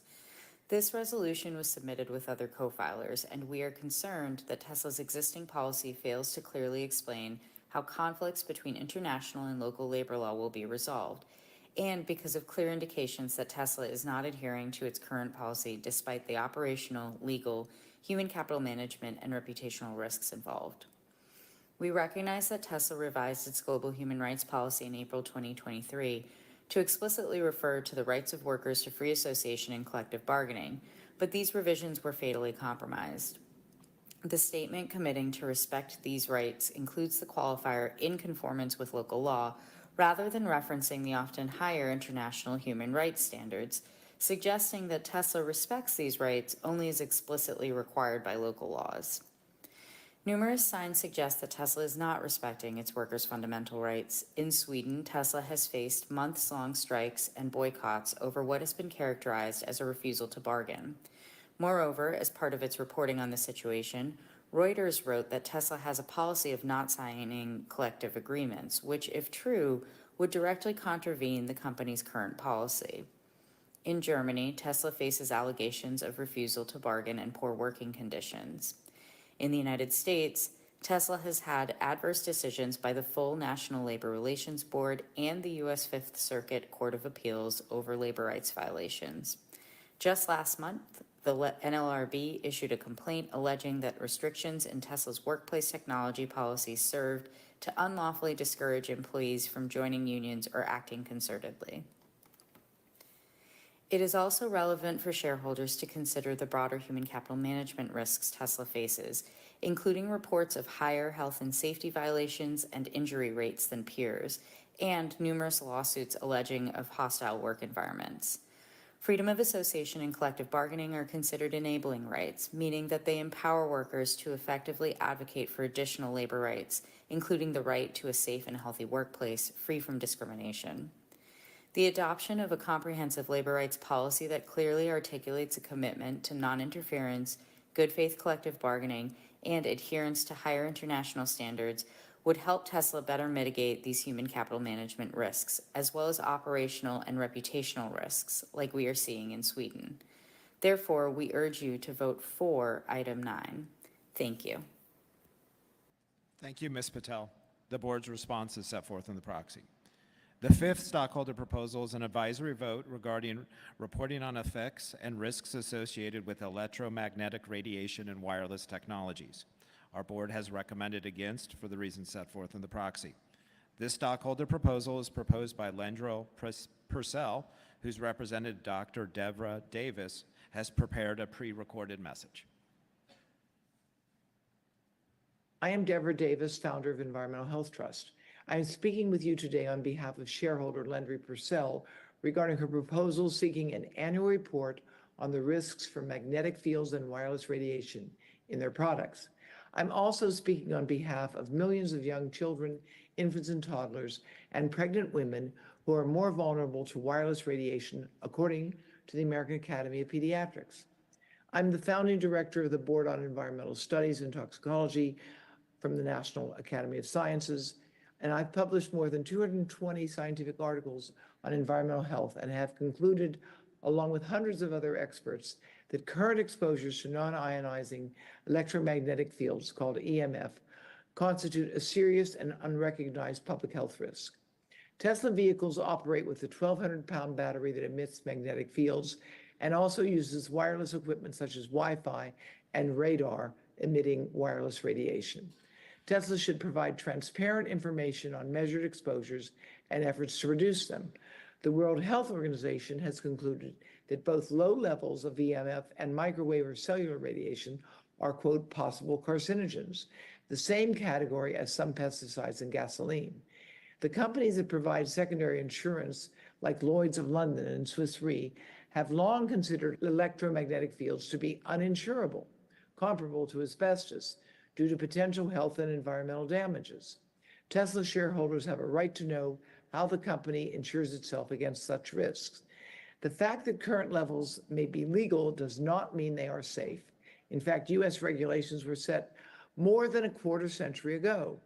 It has been 3 years since the U.S. Circuit Court of Appeals for the District of Columbia determined that the FCC had been, quote, arbitrary and capricious in its failure to consider all of the science and refusal to update wireless limits. Tesla has failed to inform consumers about the measured levels of magnetic fields and wireless radiation within the automobile or their other products. Infants and toddlers by law are strapped into seats to protect them during crashes, but they have no protection from EMF that can go more deeply into their thinner skulls. To mitigate risks for Tesla, the company could shield its vehicles and ensure wireless antennas could be easily turned off. Hardware and software changes can lower exposures generally. Tesla has developed extremely rigorous compliance and hazard screenings beyond regulatory requirements for certain toxic chemicals. Investors can encourage the company to take a similar leadership role regarding reducing EMF. It's time for the company to unambiguously compete on safety regarding wireless radiation and non-ionizing radiation emitted by its products. Thank you. Thank you, Dr. Davis. The board's response is set forth in the proxy. Let's move on to the sixth stockholder proposal, which is an advisory vote regarding adopting targets and reporting on metrics to assess the feasibility of integrating sustainability metrics into senior executive compensation plans. Our board has recommended against for the reasons set forth in the proxy. This stockholder proposal is proposed by Tulip Share Securities Limited, whose representative Constant Ricketts has prepared a pre-recorded message. Good afternoon. Fellow shareholders, thank you for your time. I'm Constance Ricketts, and today I'm speaking on behalf of Tulip Share in support of Proposal 11, urging Tesla to integrate sustainability metrics, including diversity among senior executives, into executive compensation plans. This proposal calls for robust quantitative targets and transparent reporting to both resolve executive pay plan controversies and ensure our company's long-term stability and success. Diversity and independence in leadership are essential for innovation and enhanced decision-making, while sustainability metrics in executive compensation reflect alignment with regulatory pressures, investor expectations, and responsible business practices. Despite 75% of S&P 500 companies incorporating sustainability metrics into executive pay plans, Tesla fails to do so. This is especially concerning given our mission to accelerate the world's transition to renewable energy. The recent ruling that voided our CEO's $56 billion pay package highlighted the need for fair and negotiated compensation plans that serve stockholders' best interests. Tesla's proxy statement does not offer substantive evidence of how the voided 2018 award harms stockholder democracy or how its ratification will cure prior deficiencies and lead to a different outcome. Likewise, the opposition to this proposal fails to show any evidence of an existing performance-based component integrated into the executive pay structure that respects established human rights due diligence processes and principles. Instead, it cites its human rights policy that is wholly unrelated to executive compensation and doubles down on the argument that the currently contested executive pay structure is the only means of motivation to achieve our company's mission. This commitment to the status quo essentially dismisses the ongoing controversies that Tesla must face and overcome, including softening sales, advancing competition, split focus in leadership, a 30% drop in stock price, reduced market cap, mass layoffs, human rights violations, and ongoing legal challenges. Tesla's executives absolutely should be duly compensated for innovative and successful business. However, stockholder democracy allows us to oppose demands like 25% control of the company and the largest pay package in corporate American history via further share issuance. We also have the right to vote for our leadership's compensation to be commensurate with financial and sustainability performance. This does not mean we do not respect our leadership's time, energy, and contributions. Quite the contrary, as it is our duty as stockholders to ensure long-term viability and success for our company. Thank you, Ms. Ricketts. The board's response is set forth in the proxy. Let's move on to the seventh stockholder proposal, which is an advisory vote regarding committing to a moratorium on sourcing minerals from deep sea mining. Our board is recommended against for the reasons set forth in the proxy. This proposal is proposed by As You Sow, whose representative, Elizabeth Levy, has also recorded a pre-recorded message. Good afternoon, Chairman, members of the board. My name is Elizabeth Levy, representing As You Sow, speaking on proposal number 12. We know more about the surface of Mars than we do about the bottom of the ocean.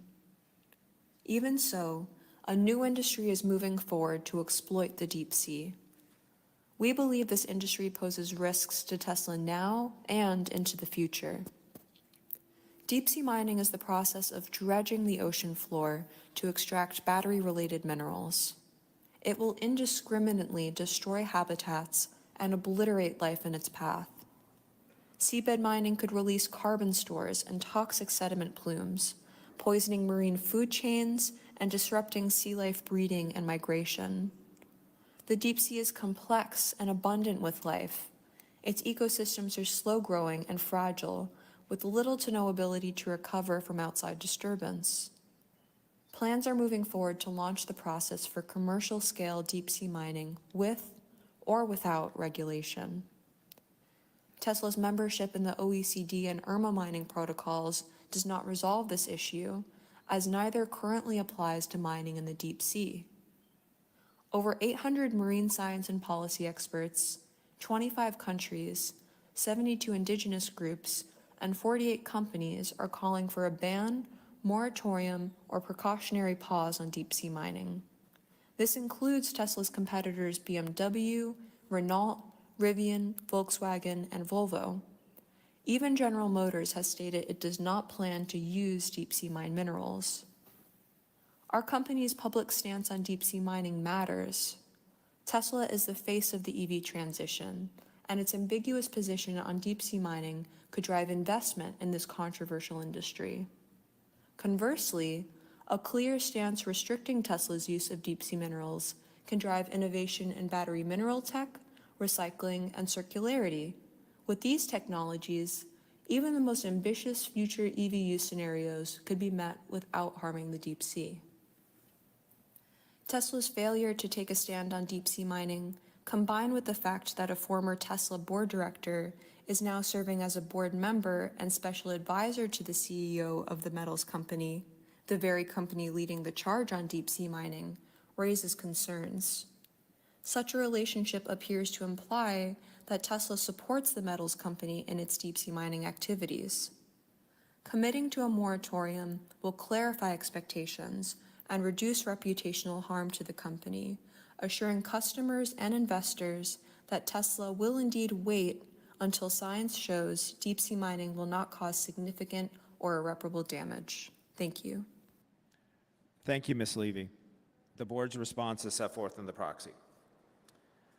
Please note that now is the final opportunity to submit any votes in order for them to be counted.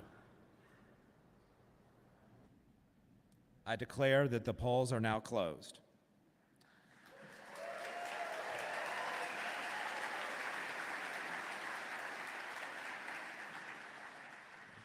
Based on the proxies that we have received and the votes submitted at this meeting, I'd like to announce the results on a preliminary basis. With respect to the 7 stockholder proposals, our stockholders have approved the recommendations of the Tesla board on all of them except for Proposal 6 regarding director terms and Proposal 7 regarding simple majority voting. Now moving on to the 5 Tesla proposals. First, our stockholders have approved the election of our 2 Class 2 directors, James Murdoch and Kimball Musk, to serve for a term of 3 years and until their respective successors are duly elected and qualified.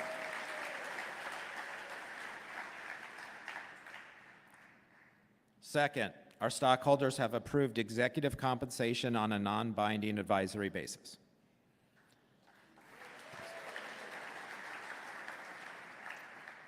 Third, our stockholders have approved the ratification of appointment of PricewaterhouseCoopers LLP as Tesla's independent registered public accounting firm for the 2024 fiscal year.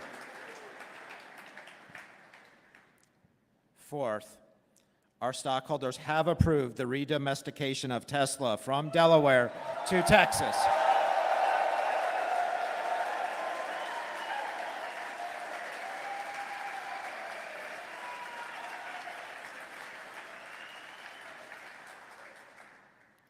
Fifth and finally, our stockholders have approved the ratification of the 100% performance-based stock option award to Elon Musk that was approved by stockholders in 2018.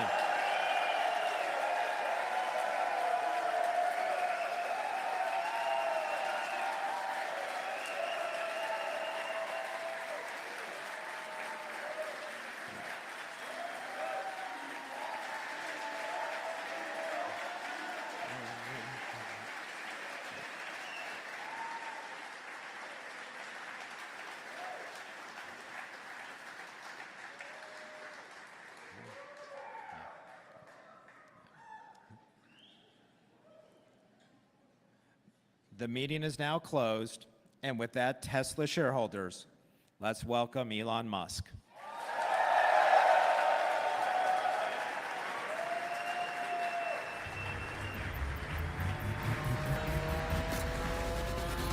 The goal is to give people hope that there is a path to a fully sustainable global economy, that we are on that path, that we are accelerating that path, and that so long as we don't get complacent about it, it will happen. This was really the beginning of the end of the Tesla bubble. I actually think the company could go bust. Tesla's Model Y is the world's best-selling car, beating out Toyota's RAV4 and its Corolla models. Regarding FSD version 12, it's profound. The rate of improvement is rapid. It might be the biggest asset value appreciation in history when you can do unsupervised full self-driving. I mean, it just sounds like a story stock, autonomous taxis. I mean, can you really balance your checkbook with, sort of pie in the sky predictions like that? If you ask the wrong question, the right answer is impossible. My prediction is that a majority of Tesla's long-term value will be Optimus. And that prediction I'm very confident of. It's very rare a product comes along that is seemingly impossible, that experts said would never be made. And this is one of those times. Finally, the future will look like the future. People say, like, why'd you make it bulletproof? I'm like, why not? Energy storage deployments, the Megapack in particular, reached an all-time high in Q1, leading to record profitability for the energy business. This is the machine that builds the machine, and the factory is the product. And this building is the most advanced car factory that Earth has ever seen. If you value Tesla as an auto company, it's just the wrong framework. If somebody doesn't believe Tesla's going to solve autonomy, I think they should not be an investor in the company. But we will, and we are.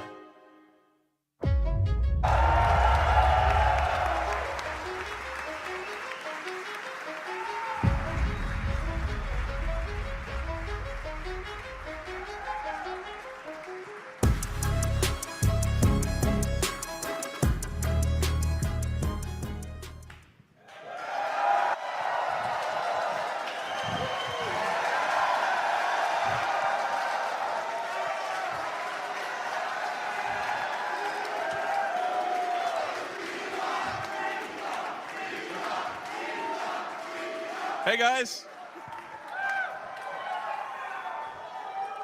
welcome to the Tesla shareholder meeting.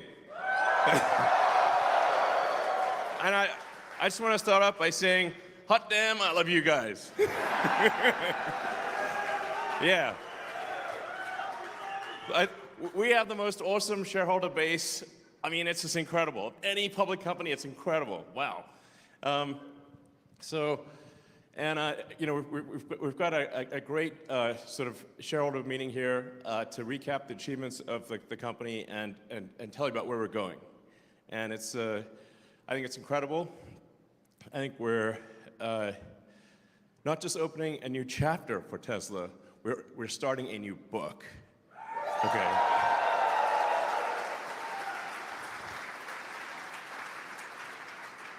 So those of you who have been following Tesla closely understand, like you get it, you know?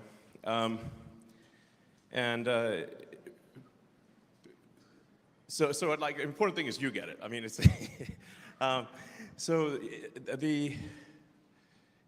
where things are going, I think is just gonna be absolutely mind-blowing.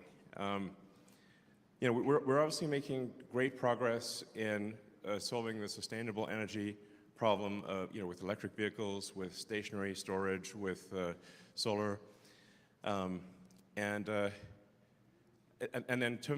I think in terms of the value of the company, autonomy is just such a mind-blowing thing that, like I said, you guys understand, but I think most of the world does not yet understand. So, in talking to a lot of the sort of the big institutional investors, when they're often in like New York and they don't drive cars, so I'll be like, have you driven our car? Or have you tried self-driving? The version 12.3, and they're like, oh no, okay, well you should try it. That would be a good thing to do. And if you just plot the points on the curve of how well autonomy is progressing, and just believe the curve. It's headed towards unsupervised full self-driving very quickly at an exponential pace. If you just, yeah, I mean, yeah, so.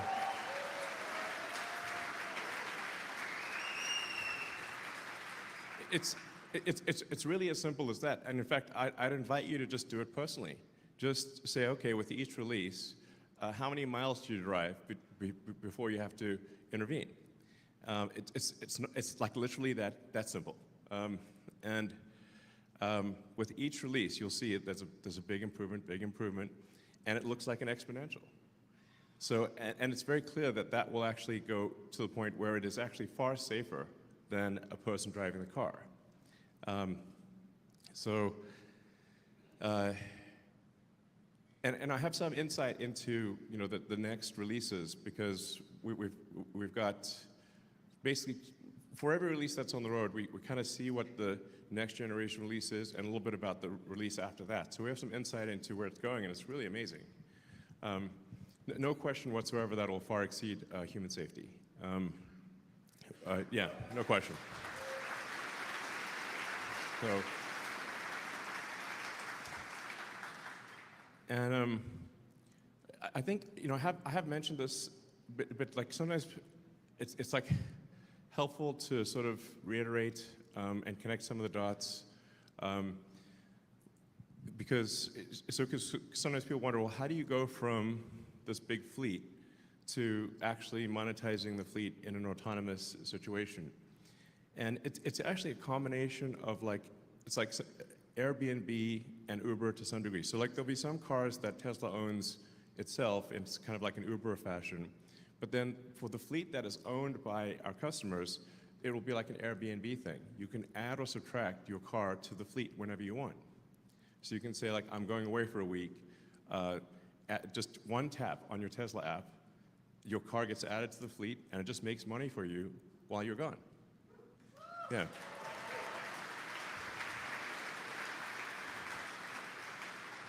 So you can say you can add it to the fleet for a few hours, for a few days, for a few weeks. Whenever you want it back, you can say come back, and car will come right back. And I'm highly confident that it will far exceed the value, the revenue made by the owner of the car will far exceed the actual monthly payment. And then Tesla will obviously take a rev share on that, but most of the money will go to the owner of the car, and this is actually going to work. This is what will happen. So mark my words. This is simply a matter of time. Now, admittedly, I'm a little optimistic sometimes. So I don't have complete lack of self-awareness. But if I wasn't optimistic, this wouldn't exist. This factory wouldn't exist,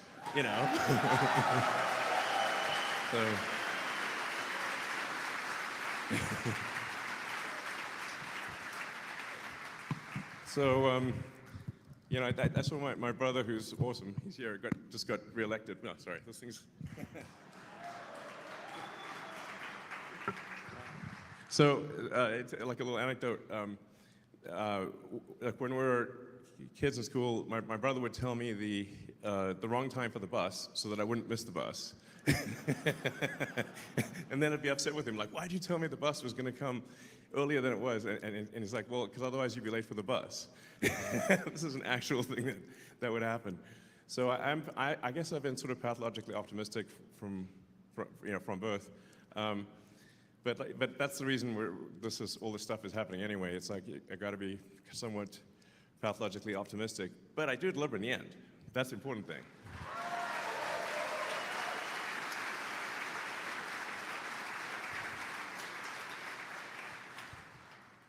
So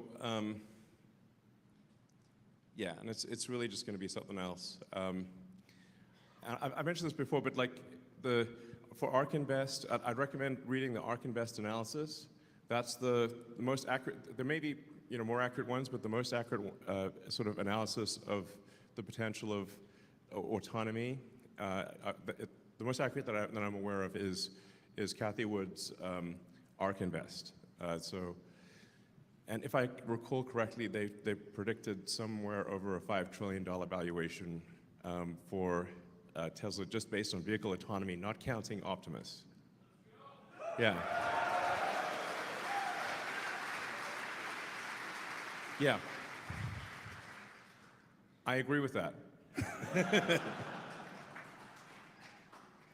So I think just based on vehicle autonomy, we can more than 10x the value of the company. I believe that's what will happen. Hey, no, it's just what do you know? It's 4:20 p.m. I just noticed that.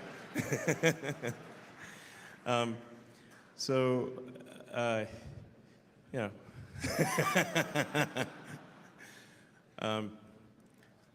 So I think that's actually, I think that's pretty accurate.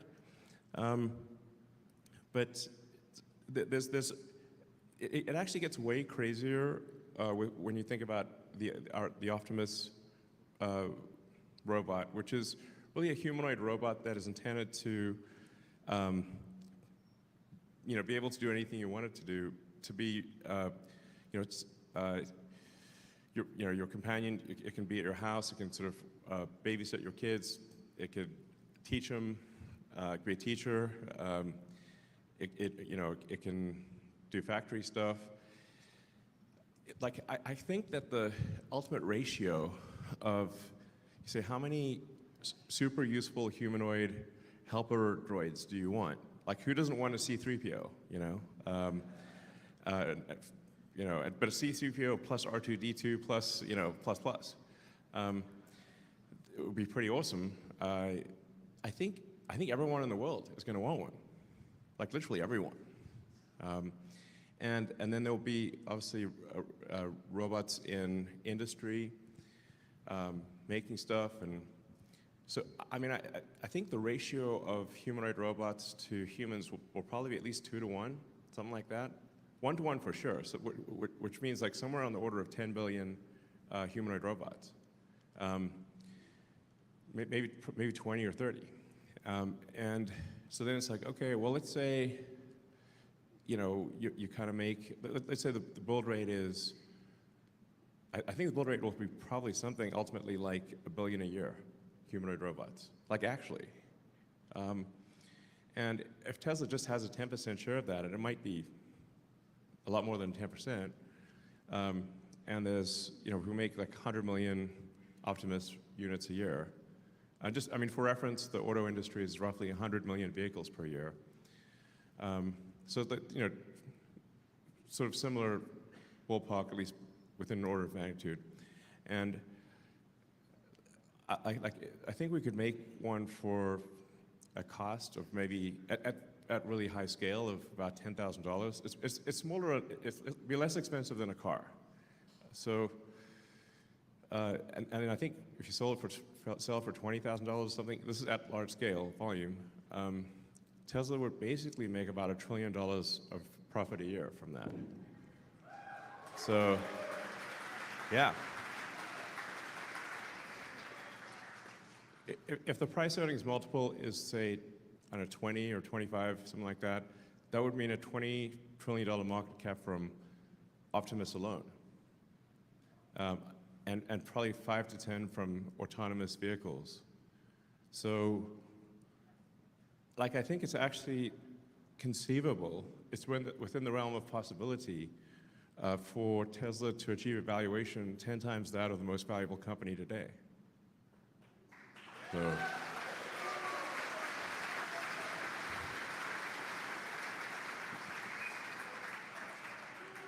So when I say this is like we're starting a new book, I mean, it's going to be the best book. Next level, next level. No, we need to make sure these robots are nice to us, and you know, that's very important. Yeah. So anyway, so with that, let me get into the presentation. Blah blah blah blah blah blah blah blah.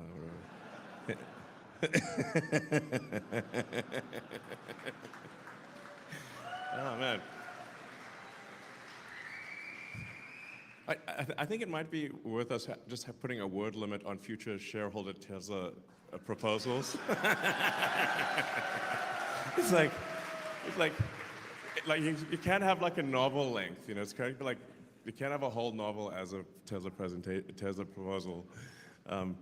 So, you know, as you can see, our impact is accelerating. You know, we're starting to make a real noticeable dent in carbon emissions. So we're really, you know, making a lot of progress towards achieving our goal of sustainability.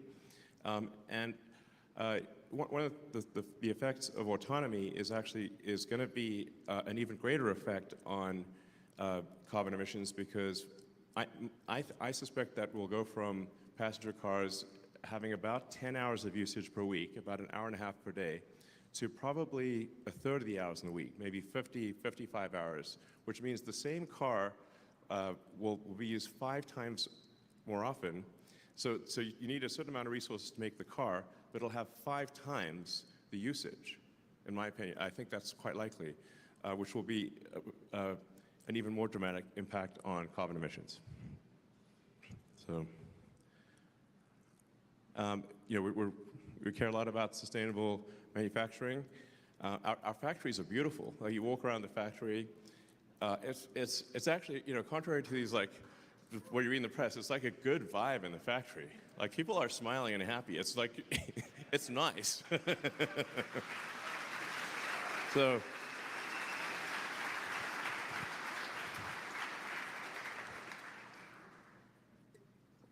So yeah. So I mean, we do care. We actually do care a lot at Tesla about doing the right thing, and we're not going to be perfect, but we do care a lot about doing the right thing.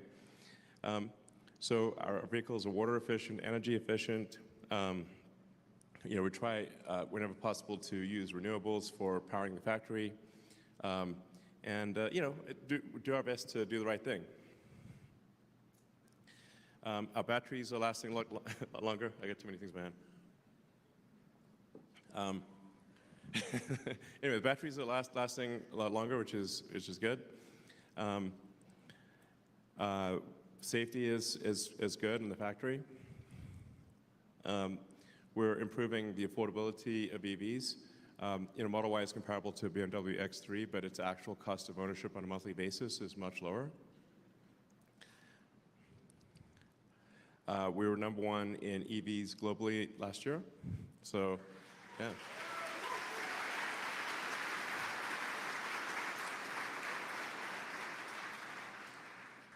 So, yeah. So let's see. And congrats to the Tesla team on making 6 million vehicles all time. So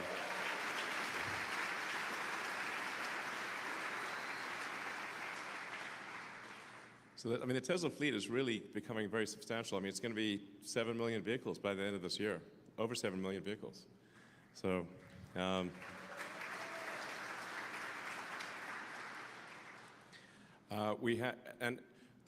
factory in Fremont is currently the highest volume auto factory in North America. So, and we broke the prior production record from when it was NUMMI. So it's actually pretty wild that we have a giant car factory in the San Francisco Bay Area. It's not exactly the cheapest place to have a car factory. It's like that in the Swiss Alps or something, But we still managed to make great cars at high volume, and that's a testament to the great team we've got in Fremont. So congrats to the Fremont team.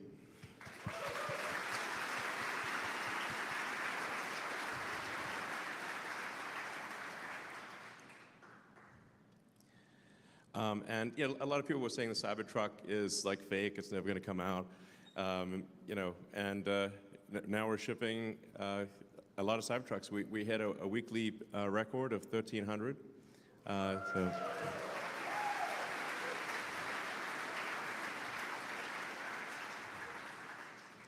And I think that with the Cybertruck, it really is something special. Like,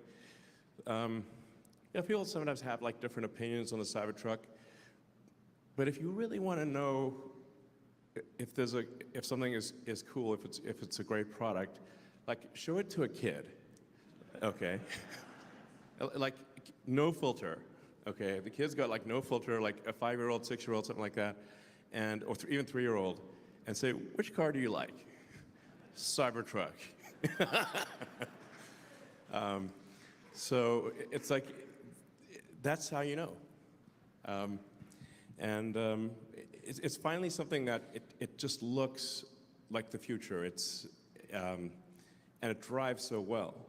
It's comfortable. It's just a fantastic product. I think it's our best product, and it's a lot of innovation. It's got a 48 volts low voltage system.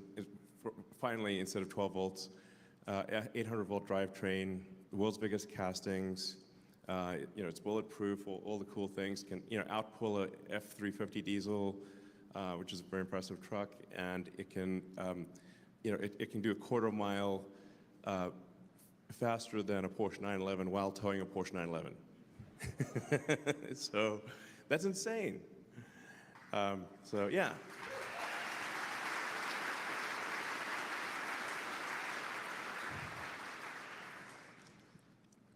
And if you think about it, like how often do companies make products that move your heart, that are really special? It's so rare, and I think this is one of them. So yeah.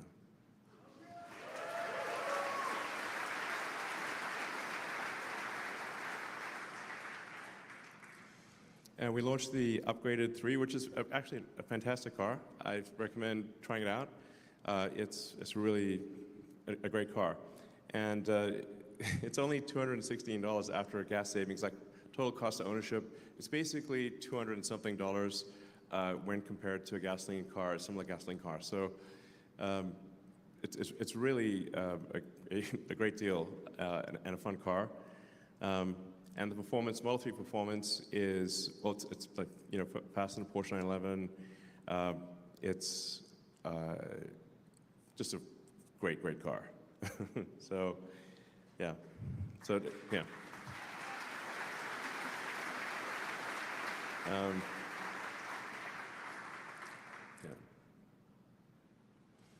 And of course, Model Y became the best-selling vehicle globally. And this is something that we predicted. You know, I think I said in like 2022, Model Y would be the biggest car in the world by dollar volume sales, and at 2023 it would be the biggest in unit volume, and it was. And again, this year it will be the best-selling car on Earth. So, yeah.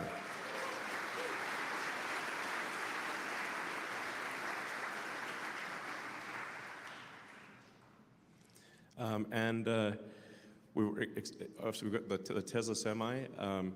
You know, we're in low volume production of the Tesla Semi, and just last week I approved the plans for volume production of the Tesla Semi.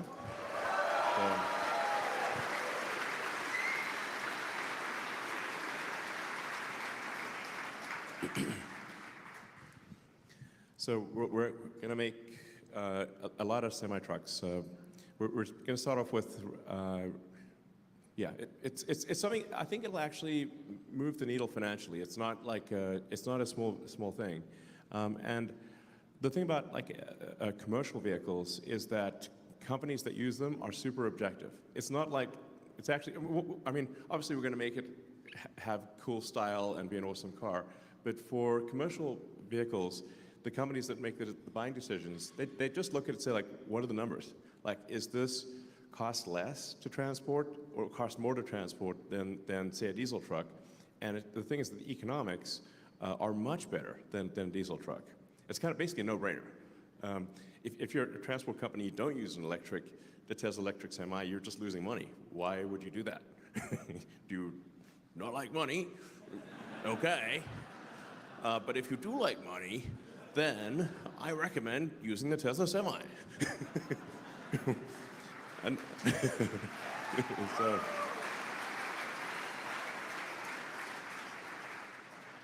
so I think this is really going to actually sell at a scale that people will be surprised at, and will actually move the needle financially and do a lot of good, and also for CO2 and sustainability, because semis are driven all the time. Actually, even at much smaller numbers, they have a very big effect on total carbon emissions solved. So obviously we've got some new products that we're working on under the covers, and I think these are I think these are going to be pretty special.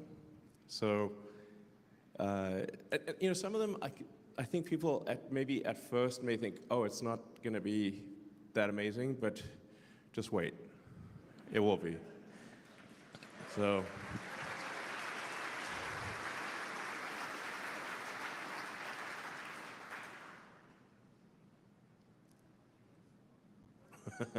So our supercharger network is continuing to grow. You know, rumors of the death of the supercharger are greatly exaggerated. We are, in fact, continuing to grow the supercharger network significantly. In fact, this year, I think we'll deploy more superchargers this year that are actually working than the rest of industry combined. Just FYI. So now we are going to be more careful about, like, you know, the capital efficiency of where we deploy superchargers. But for sure, any place that has congestion, any sort of missing parts of the map that we're missing, we're going to put the superchargers there. So even for the remainder of the year, we expect to spend about $500 million on on supercharger deployment. So it's very significant, and it'd be a well spent $500 million. So this is it's a lot. So, and this is actually not showing a bunch of new markets that will be opening up later this year and next. So we're obviously we want Tesla to be worldwide, and there's still a lot of countries that we have 0 to very few Teslas, and we want Tesla everywhere. So there are a lot of new markets that we're going to open up later this year and next.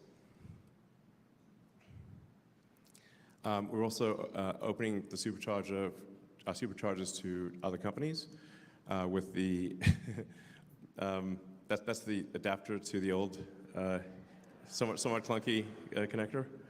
But our goal is to be helpful to other car companies. So any other car companies that are going electric, we do want to be helpful to them with our supercharger network. So we're providing them with adapters and enabling them to have access to the Tesla supercharging network because we think it's better to do that than to create a walled garden that inhibits EV growth.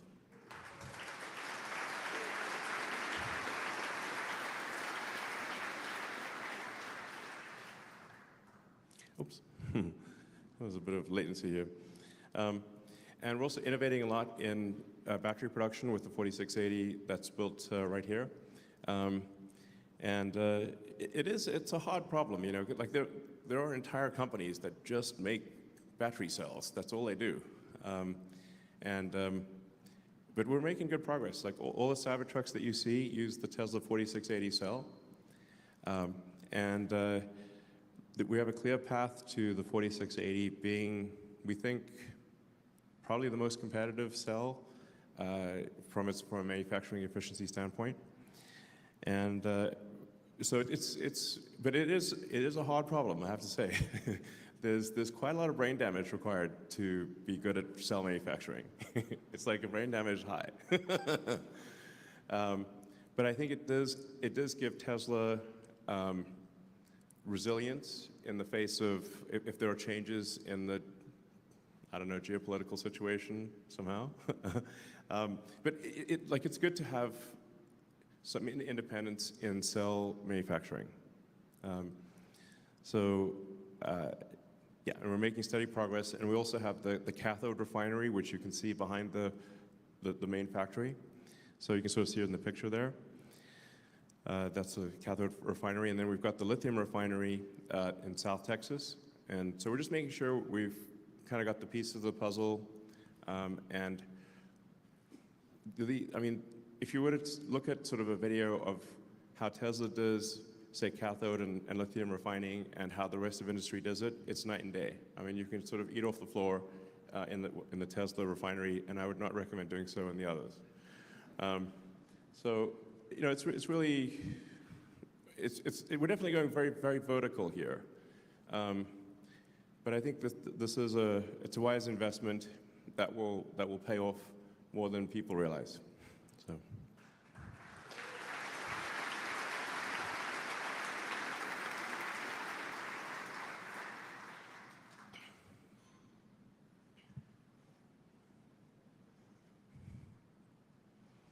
I don't think this thing's working. So this year, we're also on track to complete a massive number of energy deployments. So that is a gigantic increase in deployment capability. We seem to be tracking to sort of a 200% to 300% year-over-year growth in energy storage deployment in stationary pack. So it's giant. And the limiting factor really is being able to build more megapacks and build more Powerwalls. So we're ramping up production of the Powerwall 3, which is really a game changer for at the personal level. The Powerwall 3, it usually takes about 3 iterations of any given technology to really for it to be something where it's like, okay, now we're really hitting the sweet spot. So Powerwall 3 is like an epic product. The Megapack is also, I'd call it sort of iteration 2 of the Megapack is also an epic product with the Megapack 3, which is don't know, probably a couple years away, we'll start actually absorbing more and more of the substation of the sort of power electronics. So, because I sort of think you want to get to the point with the Megapack where you can literally just take the high voltage power lines and plug them in. There's no substation. We just plug them in. Just drop them down and drop it down and plug it in. And now it works. Which is like mind-blowing for the utility industry, by the way. Like, they're like, what? Yeah, you just plug the wires in and it'll work for very high voltage. So that I think is actually going to be a major. So this is anyway. So yeah, this is great. Excellent work by the energy storage team. So.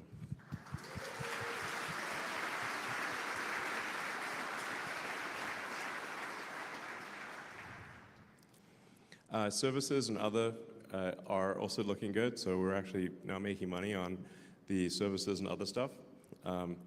So this is kind of a big deal.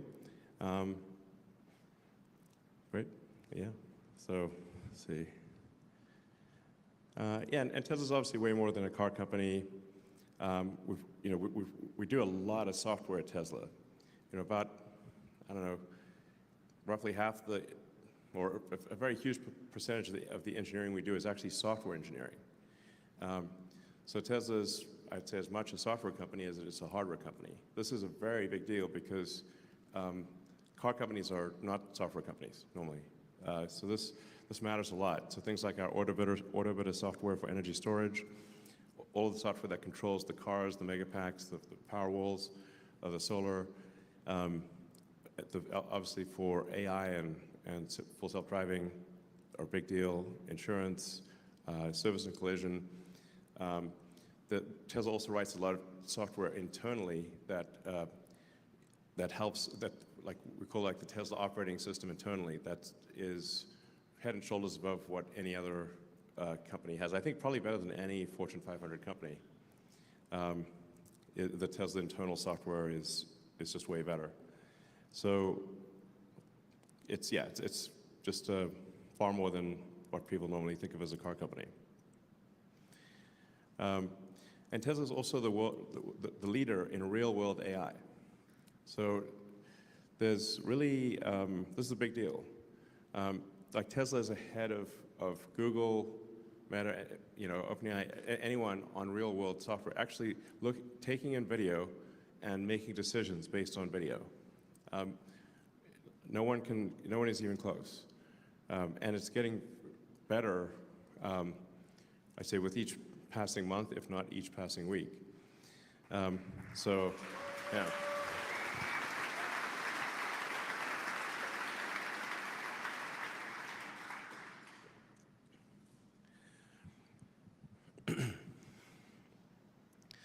And it's also worth noting that Tesla is actually pretty good at chip design.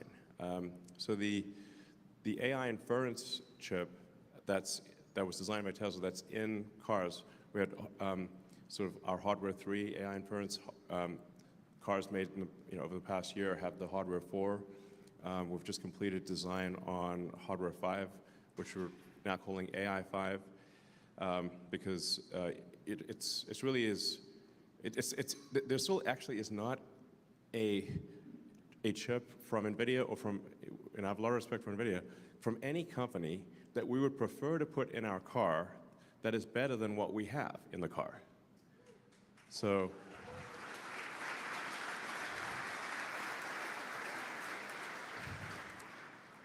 we started from scratch in chip design, just as we started from scratch in AI software, and have the best real-world AI software and the best AI inference chip in the world from nothing. So this is, a big deal. And the capability of the chips in the car is dramatic. Like, I mean, right now, all the cars are actually training. Like we have hardware 4 run hardware 3 in emulation mode. So we'll continue to make significant progress in hardware 3, but later this year, we'll actually bifurcate, continue working on hardware 3, on training on hardware 3, but then do separate training on hardware 4. That'll be the sort of training cluster that we're building at the south side of the Gigafactory. And that'll be dedicated hardware 4 video and inference. And so the hardware 4 has cameras that have about 4 or 5 times better resolution, and depending on how you count the sort of hardware 4, it's about anywhere from 3 to 8 times better than hardware 3. But everything you're seeing thus far is just hardware 3, and we still have a long way to go before we reach the limits of hardware 3. So hardware 3, I think, will do amazing things, but hardware 4, I think, will probably do about 5 times better. Then hardware 5, which comes out in about 18 months or so, is 10 times more capable than hardware 4. It's like so if you know Nvidia hardware, it's sort of a B200 class computer.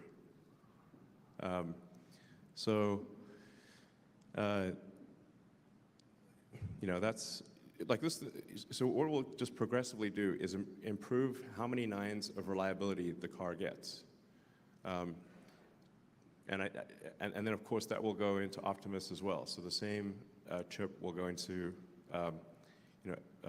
hardware 4 will go into is an Optimus. Hardware 5, AI 5, which we're switching from hardware 5 to AI 5, will be in Optimus and in all cars in about 18 months. And it's really just a staggering amount of compute, and it's very power efficient compute.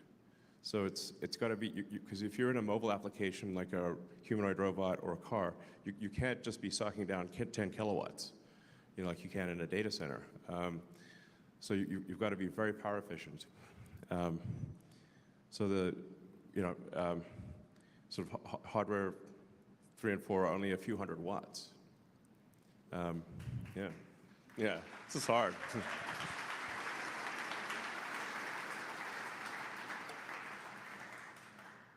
Now, hardware 5 will be able to go probably up to about 700 or 800 watts, but it'll power fluctuate contingent upon the complexity of the scene that it is in. So if it is in a parking lot stationary, it's like don't have to think very much. Just like a person. Like if you're in a complicated traffic scenario, you've got to think a lot more than if you're just cruising along, on an empty road.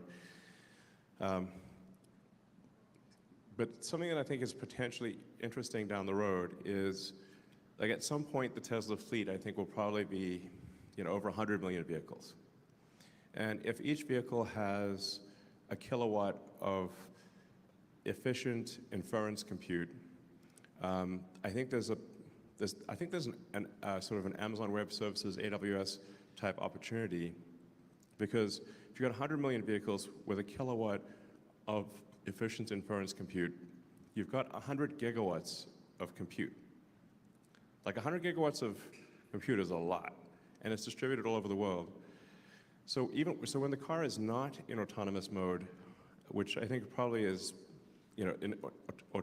doing robotaxi work maybe 50, 60 hours a week, but about 100 hours a week, it's not, it's probably stationary. So there's 100 hours of 100 gigawatts of inference compute, which I think we should use. Why not? When people looked at Amazon, which started out obviously as an online bookseller, and it's on, has grown to be like this incredible place where you can buy anything, and then Amazon Web Services, like, well, they got all these computers that only really see peak usage sometimes, but what are they going to do when it's not peak usage? And sometimes the Amazon servers are down at like 10%. So that's when they said, well, let's do Amazon Web Services. And then Amazon Web Services became more valuable than the entire rest of Amazon. And I think there's some kind of opportunity there that's pretty significant for Tesla down the road.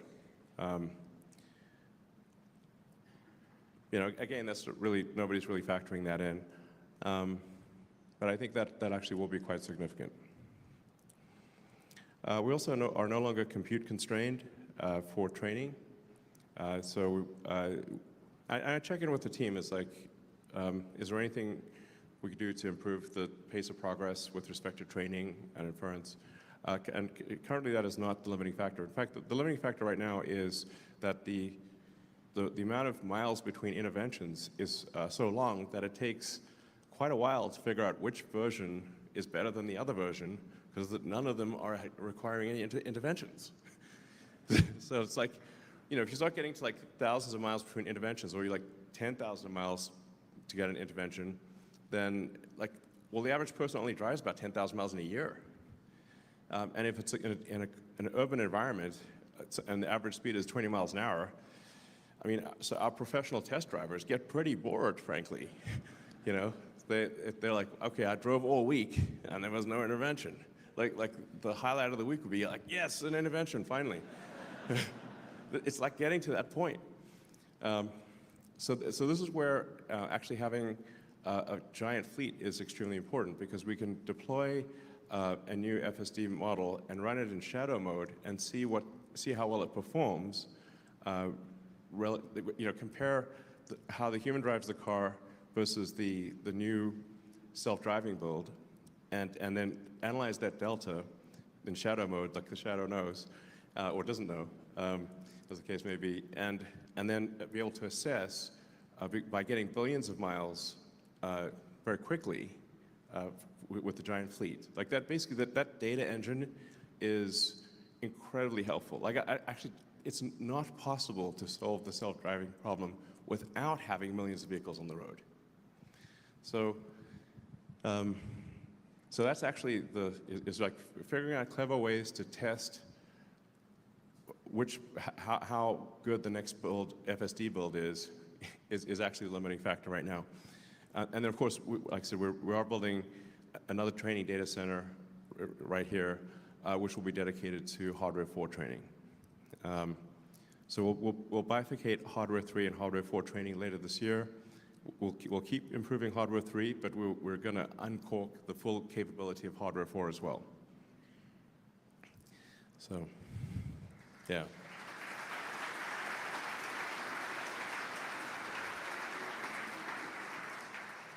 And I think most people here have tried out version 12.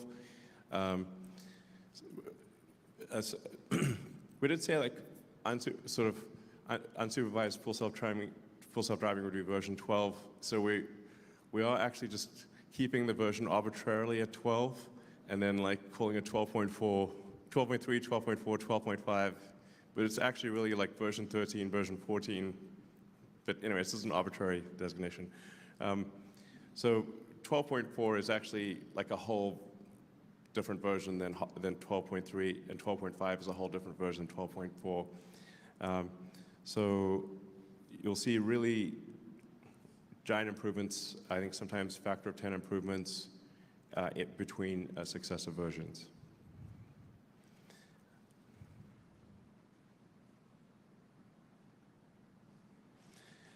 And then, as I mentioned, the way it'll work for the existing fleet is you'll be able to add or subtract your car to the fleet as you'd like. And there will also be Tesla-owned cars. So it'll be a combination of like Uber plus Airbnb. But it'll be pretty wild that there'll be a software update, and then the whole fleet suddenly becomes accessible. It's like suddenly you've got 7 million, 10 million cars that can, ultimately tens of millions of cars that can do autonomous driving, and instead of being used 10 hours a week, it can be used 50 or 60 hours a week.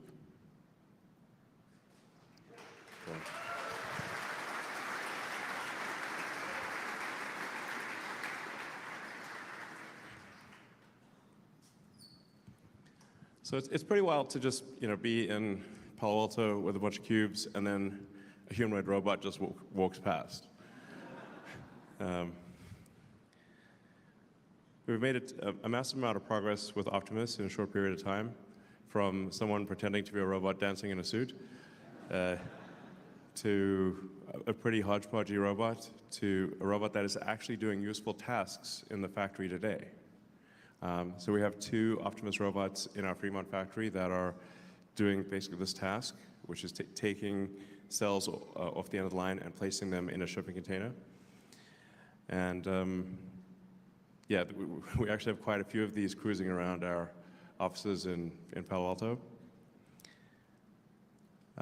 So there's, and I think we've got kind of like one major hardware revision, which should be done by end of this year or early next, and then we'll move into a limited production next year of Optimus. Limited production for use in our factories, where we'll test out the product, kind of, as I say, sort of eat our own dog food or whatever the electronic equivalent of that is. But I think like next year, my prediction is next year we'll have over 1,000, maybe a few thousand Optimus robots working at Tesla.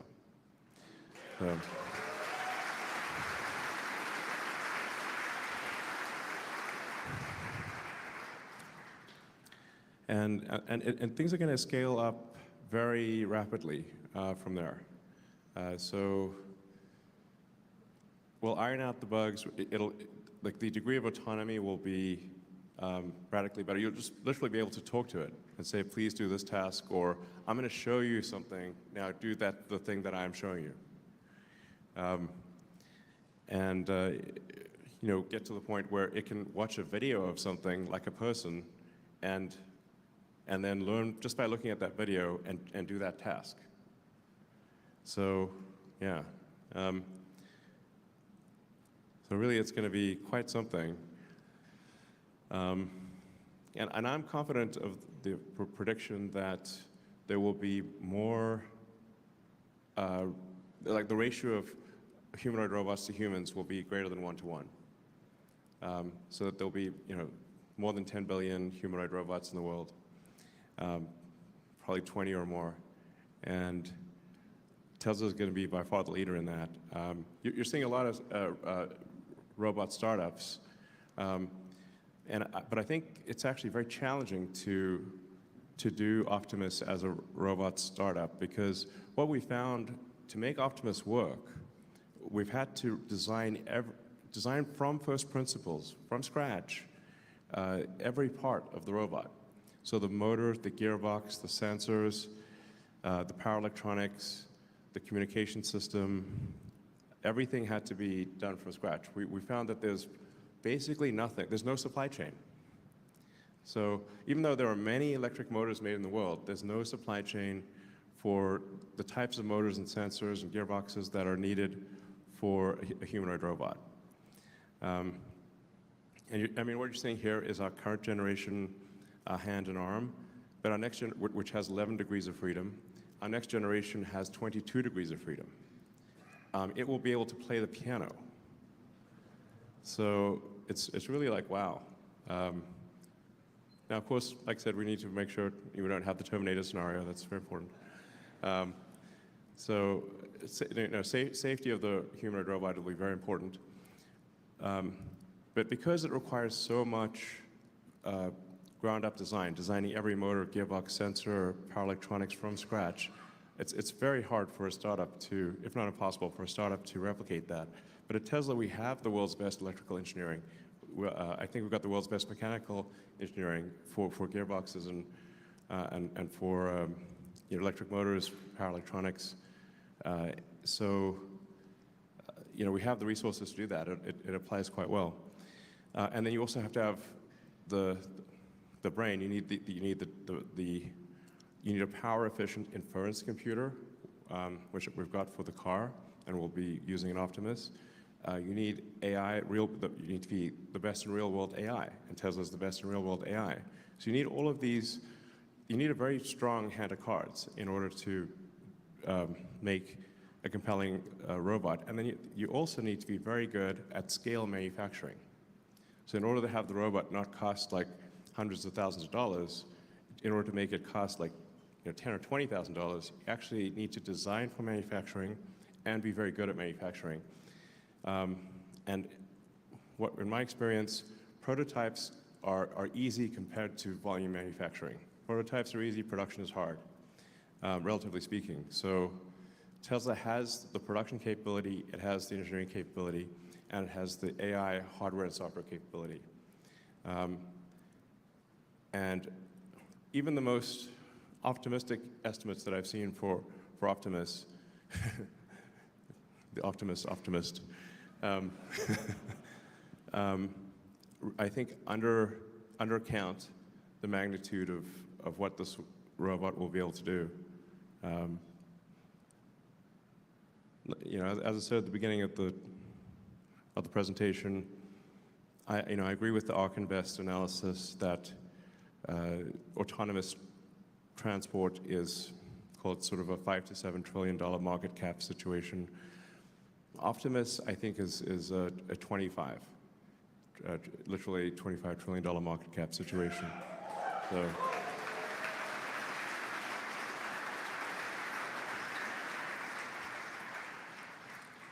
Now, I don't want to trivialize what's necessary to get there. I mean, it's an immense amount of work that is required to get there, like super difficult.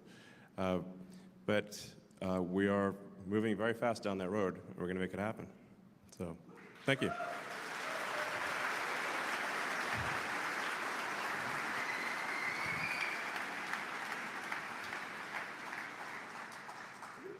I guess with that, we can go to Q&A.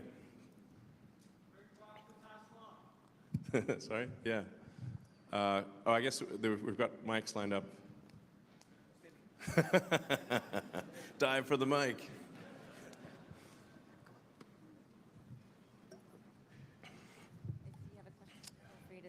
Hey, Elon.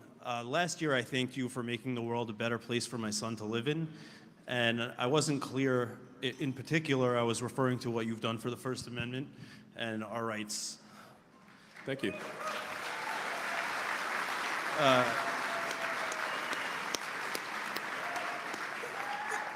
History will not forget it, and the sacrifices you made and the risks you took will pay off and have paid off. Thank you.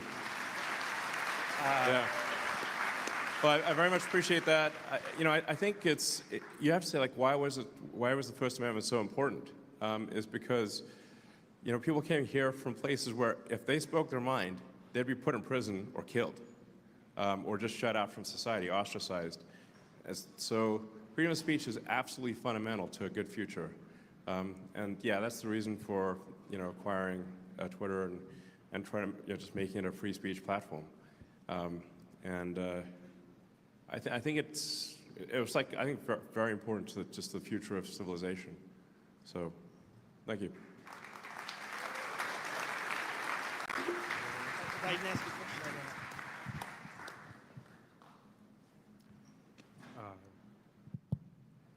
Hey, Elon.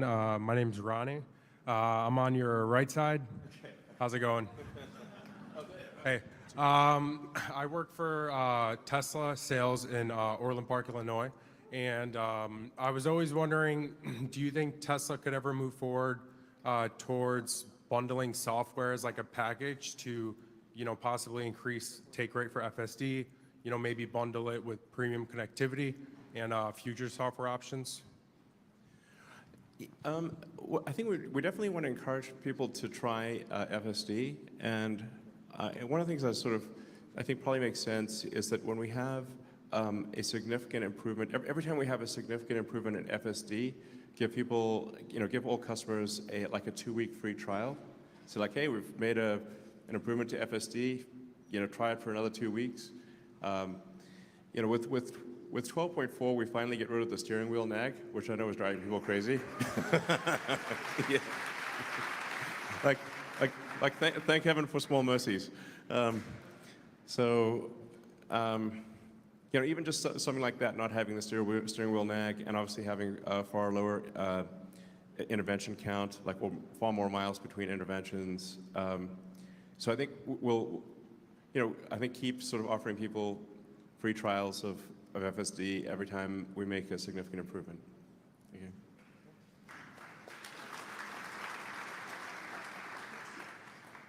Oh, sorry. Yeah. it's when you hear the speakers, you're like, ears don't work, Good afternoon. Yeah. Two questions, actually. First, after $56 billion, you can afford to probably take your kids to Disneyland now. Is that where you're going? Well, I mean, by the way, it is worth emphasizing that it's Tesla stock that I have to own for 5 years. So, you know, it's not possible to it's not actually cash, and I can't cut and run, nor would I want to. I've actually been to Disneyland, Disney World many times with kids. It's a little tough for me to go these days without causing a ruckus.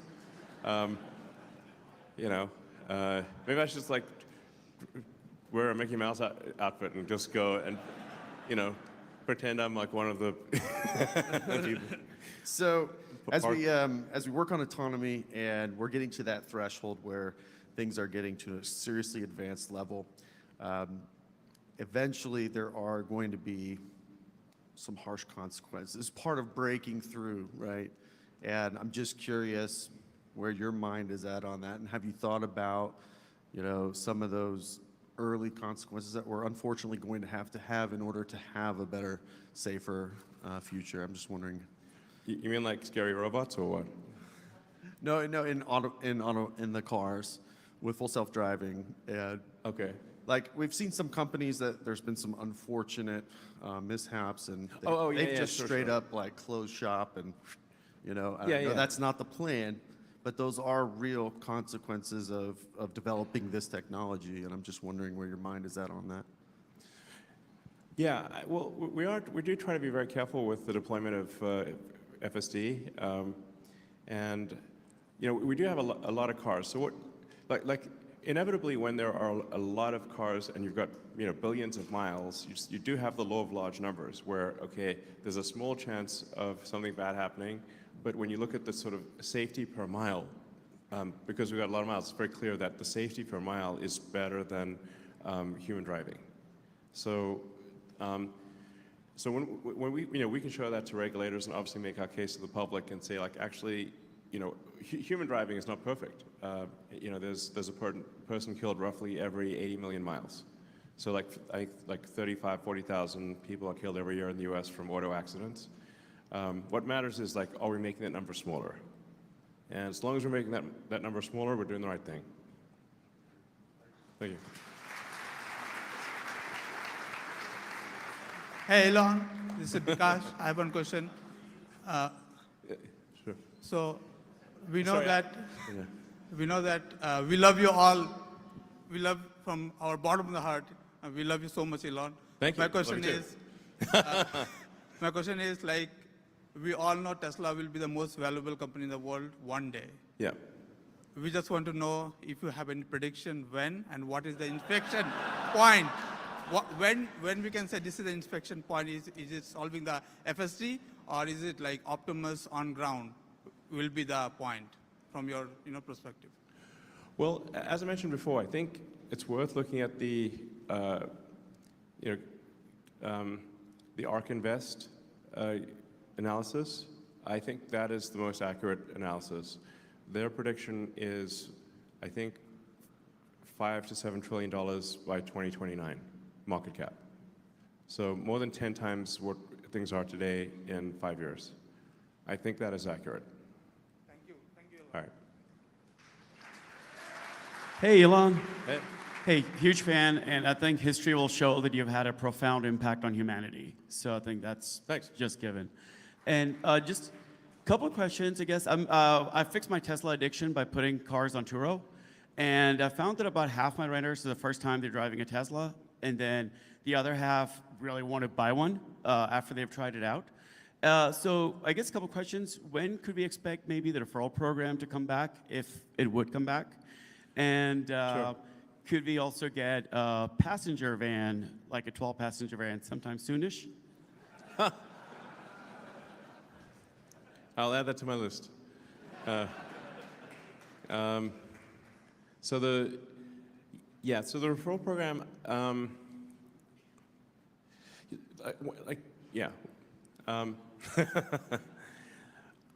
I think we'll re-examine the referral program probably next quarter,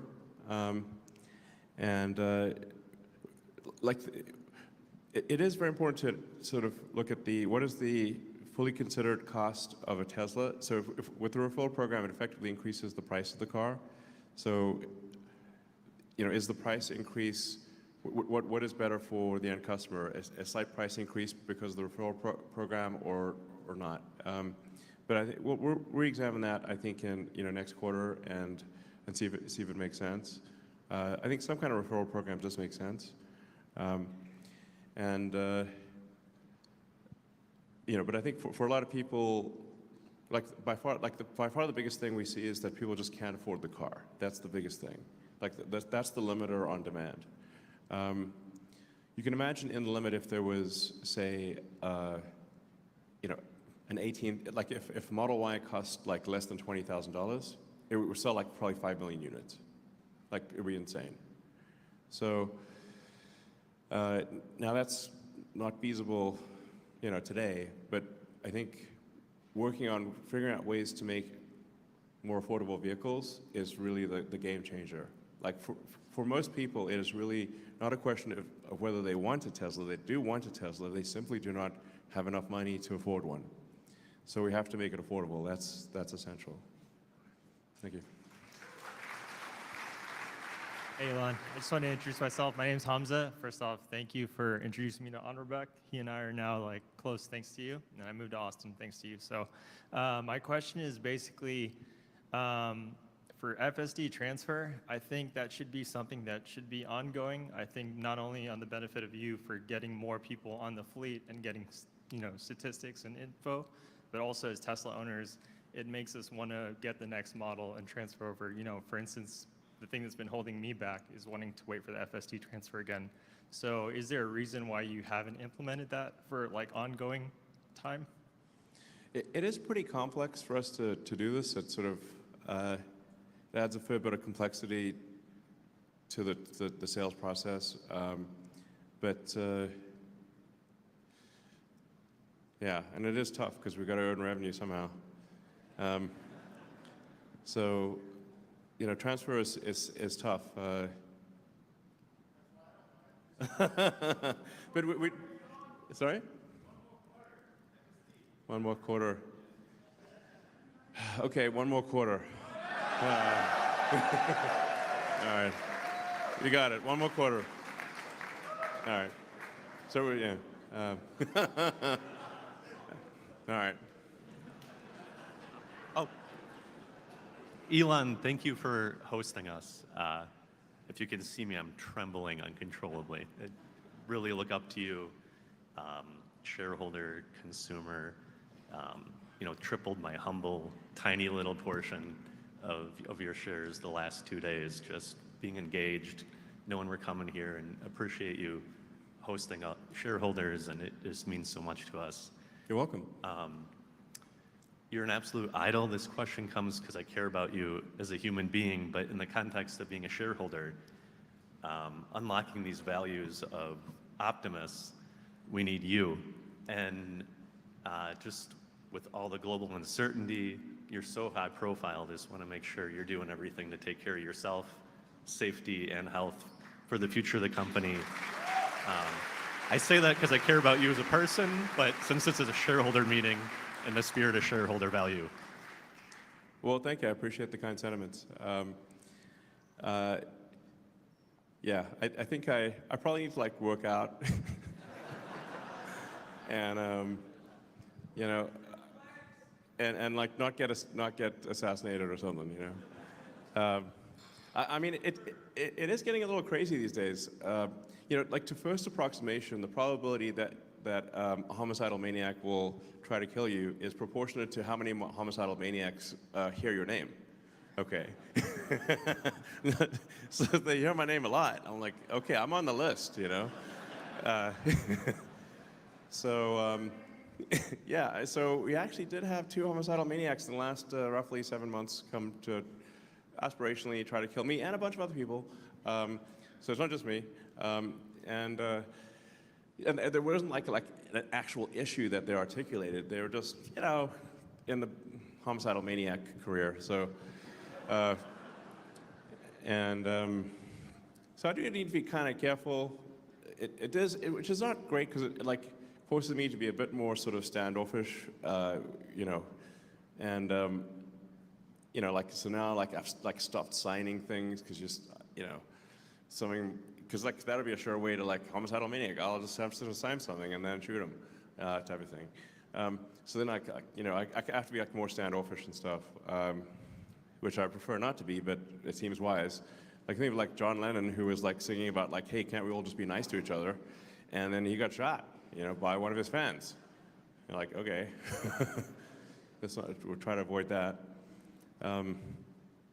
So anyway, I appreciate the kind sentiments. I will endeavor to stay alive and keep, and keep, yeah. So. All right. Hi, Elon. I was reading an article the other day. Is Tesla still have somewhere in the product timeline a home HVAC system in the works? A home interact system. We do not have a home interact system that I'm aware of. No, we do not one. HVAC system. Oh, HVAC. Oh, yeah. HVAC. Yeah, sure. Yeah, in the list of things that would be like more useful than, or like it would be nice to do, would be a great HVAC system that is very power efficient, you know, has like a built-in HEPA filter, and like take a lot of the things that we've learned in the car and apply that to home HVAC. Because I actually, maybe there is a great home HVAC system out there, but I haven't found it, which is pretty wild. And just building in the filtration system and, you know, being able to sort of maybe also control humidity somewhat and, like I said, be super efficient and quiet, which are all things that we do in the car. That would be a pretty sweet thing to do. You know, maybe we can combine that with the Powerwall or something. Now on the list of things to do, that is not super high, but it would be cool to do that one day. Yeah. Hi, Elon. This is Sandeep. I just want to thank you for making the Cybertruck. You're welcome. Yeah, kids Yeah. love it. Really, Yeah, my kids 4 love and it. 6-year-old, they love it. Exactly. That's what I was saying. Kids, it's like amazing. It's like I went to Disney last week. Nobody looks at Disney. Everybody looks at Cybertruck. yeah. There's a funny story, if you may allow. So we were preparing my daughter. We went to Destin, and then from there we were driving to Disney, and then we were preparing my daughter to. She's 4 years to just get used to the lines, and you know you have to have a lot of patience to get in the line. And she's like, Dada, why don't we just say we'll show you our Cybertruck and then we'll cut the lines? I mean, she got used to it because we were Sure. driving superchargers, and then everybody was coming over taking pictures. Sure. It's a funny story, you know. Yeah. Yeah. And then I have a request. Would you allow 6-year-old to tour the factory maybe someday in the future? Right now it's capped Sure. at 12 years. Okay. Even though we have referral rewards, it's capped at 12 years. Would you allow the kids Yeah. to tour the factory? Maybe they can see the robots. Sure. Sure. Maybe make an event or something like that. Yeah, maybe we could have like we're just like worried about kid safety and stuff, you know, in case kid like goes running off into like the robot cell or something. But yeah, we could I think lower maybe have like a more limited tour that's, you know, enables younger kids to go. Sure, we'll do that. All right. See. Yeah. Okay. Donald Trump has been a big critic of electric vehicles. But last week, he surprised us by saying he's a big fan of Tesla and a big fan of you. Yeah. What did you tell him? Well, you know, I can be persuasive. So, yeah. Actually, I don't exactly know why he. This is a good question. I mean, you know, I have had some conversations with him, and he does call me out of the blue for no reason. I don't know why, but he does, and it's like he's very nice when he calls, and you know, and I was like, you know, electric cars I think are pretty good for the future. America's the leader in electric cars. You know, buy America and stuff, and. Oh, and I think he actually, a lot of his friends now have Teslas, and they will love it, and he's a huge fan of the Cybertruck. So I think those may be contributing factors. You know? So.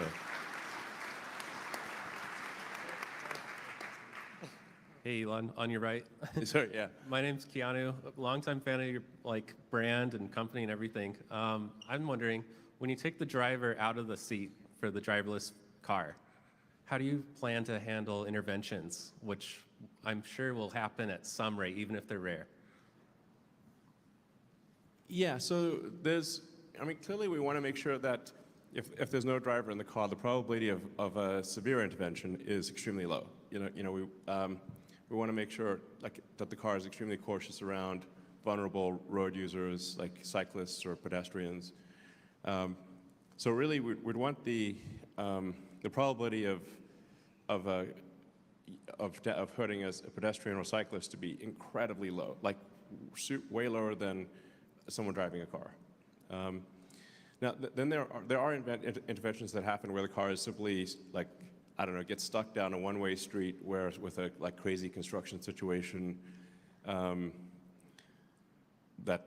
in which case it'll basically phone home and say, "Help! I'm stuck." And then I think we can probably solve a lot of these things just by, remoting into the car and kind of steering it like a giant RC car. That's what I'm guessing. That's what I think we'll do. Thank you. Hey, Elon, Anwar Bek from Kazakhstan. Thanks for installing superchargers. I just want to acknowledge Tesla, Boomer Mama, and Sawyer Merritt for all the efforts that they organize the.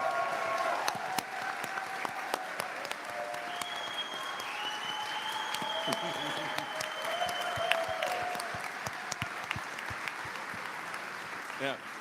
There's an after party to celebrate at Luster Pearl East. If you guys want to come and celebrate all the efforts for the community. Congratulations, Elon. Thank you. Yep.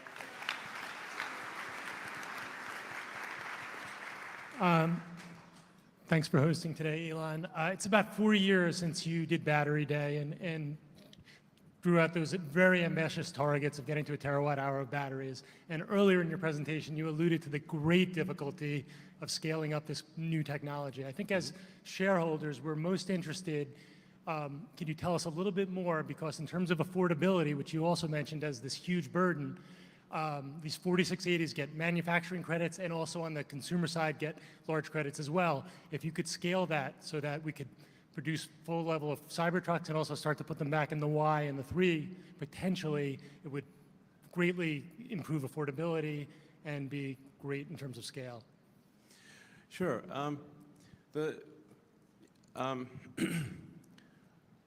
So achieving affordability is actually, at this point, more about the rest of the car than it is actually about the battery pack. So the price per kilowatt hour of cells from suppliers has dropped dramatically.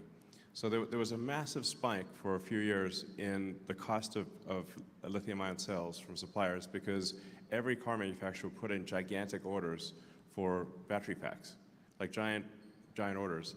So the price of lithium and all the raw materials and the battery cells went crazy. It doubled.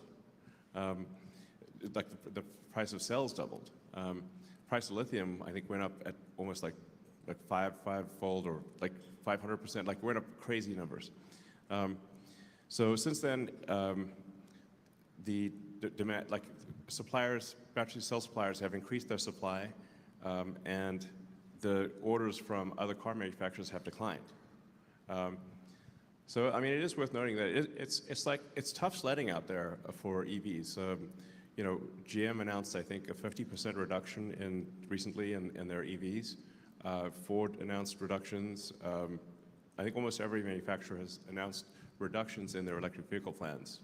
Now Tesla, we're going to increase, but it is not an easy market. But to get the cost of the car down, it's really the battery pack is a piece of the puzzle, but it's really everything else too. So I really would describe like we're making a car more affordable, it's like Game of Thrones, but pennies. Game of pennies.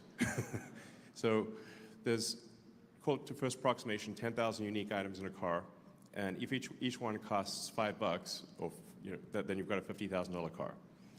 So to actually get the cost of the car down, you've got to chisel away pennies, and to get the 10,000 items to be, $3 instead of $5. That's kind of what it amounts to.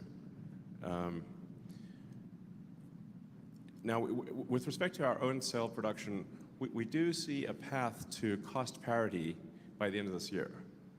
A very difficult path to cost parity. Currently, our 4680s cost more than our suppliers. Now, they cost more than the suppliers today, but they cost less than the suppliers a year ago. So, there's a bit of a feast-famine thing with battery cell supply. It's kind of like for DRAM chips. Like the DRAM industry goes from oversupply to undersupply. The price of DRAM changes like crazy. It's kind of like that for cells. But we expect to achieve cost parity with even the much lower supplier cell price today by the end of the year.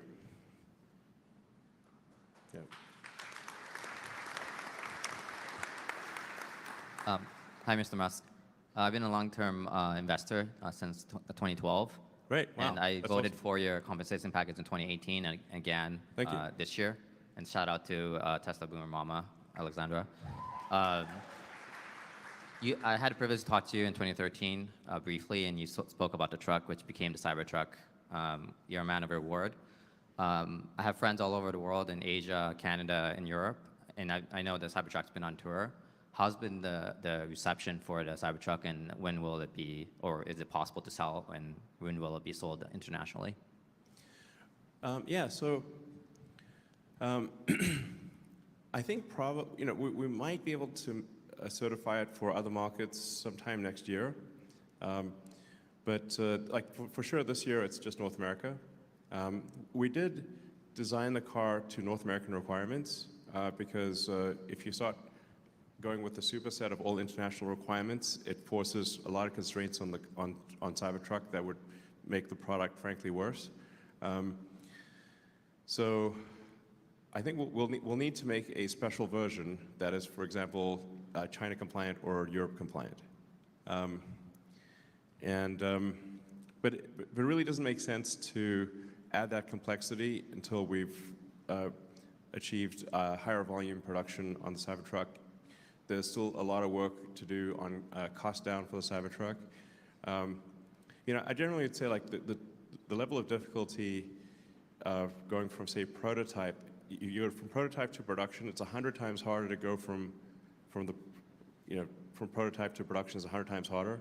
And then once you reach production, to improve the price by 20%, the cost of goods by 20%, is harder than reaching production in the first place. It's mega pain. It's and to be frank, it's not the funnest job in the world, chiseling pennies is not, it's like washing the dishes, frankly. Wash a lot of dishes here. It's super fun to make prototypes. That's really fun, and it's kind of cool to get, it's pretty cool to get the production going. Then the cost grind is a grind. That is it's hard work. There's some reward to it. There's sort of a reward to washing the dishes, I guess. You have to clean dishes. But that is tough. So that's real hard work. I just have to say that there's been a really big reception. I have friends that messaged me and said they love the Cybertruck design, and it's definitely a head turner. So.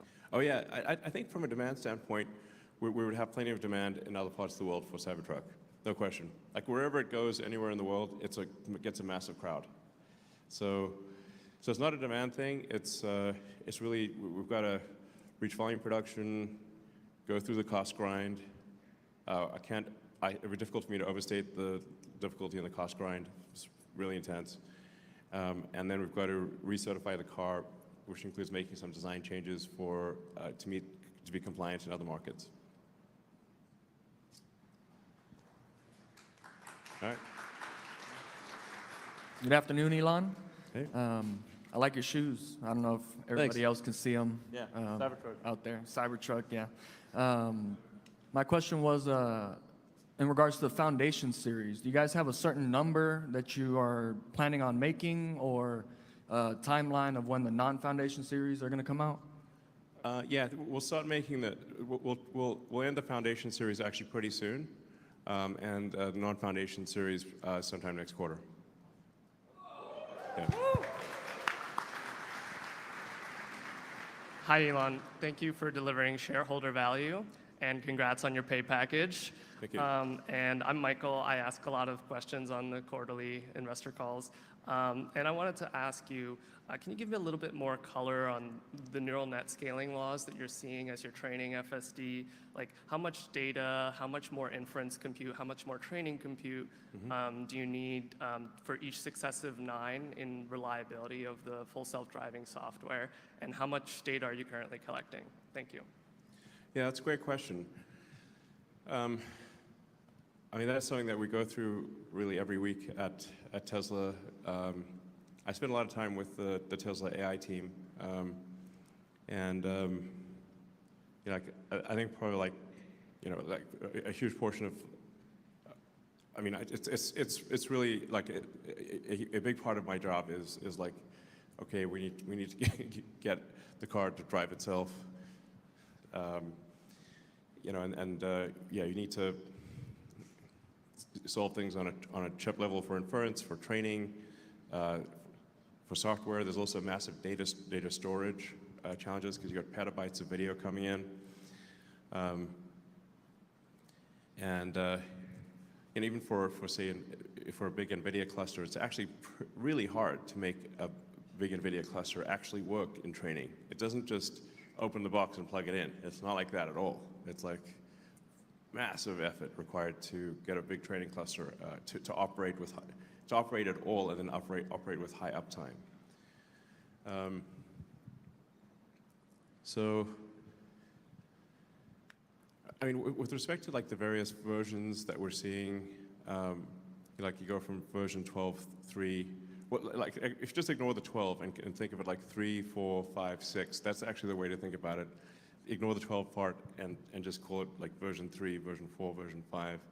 That's version 6. That's how to think about it. Between each one, there's anywhere from, I don't know, a minimum of a doubling of improvement to, in some cases, I think a 5 to 10-fold improvement.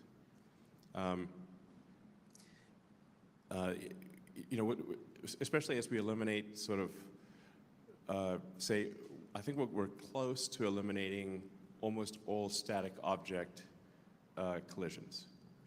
So, you know, like curves and medians, and like we're pretty close to having it to have almost zero static object collisions.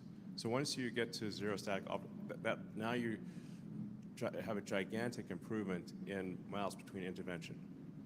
Then you get into classes of dynamic objects that are, you know, different classes, and different things can get obviously very complicated if you've got a complex intersection with traffic lights all over the place, and like somebody bumped the one traffic light and now it's pointing in the wrong direction, or the traffic light's broken, and there's someone who is not obeying the traffic laws because they're just running a red, or they got confused about the traffic light. So you get into these very complex situations that are much harder to solve.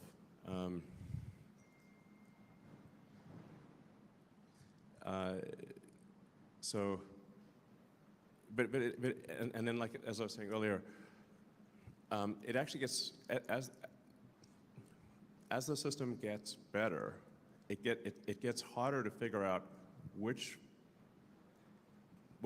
AI model is better. Like because now, you know, like, okay, it's thousands of miles between intervention.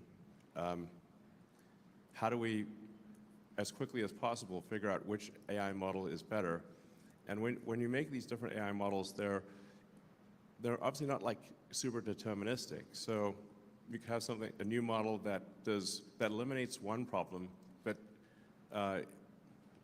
creates another problem. So, we're trying to solve this by a combination of simulation, uploading models, having them run in shadow mode. So it's actually kind of helpful that not everyone has full self-driving, because we can see, we can run it in shadow mode and see what would this new model have done compared to what the user did.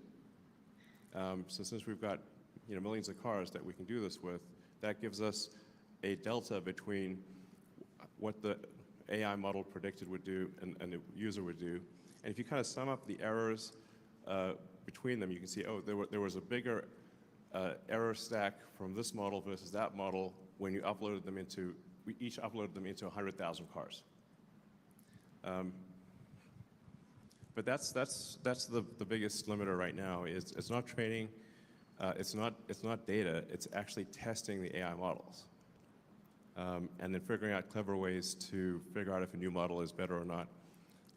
Like we know, like there are sort of particular intersections that are difficult, and so if we just like all the models will be great at like driving on a well-painted road with no intersection. They'll all be great at that, but will they be great at the complicated? So we've identified several thousand intersections in the United States where we'll actually take the new model and try the car in those very difficult intersections, like the sort of the famous like Chuck's left turn.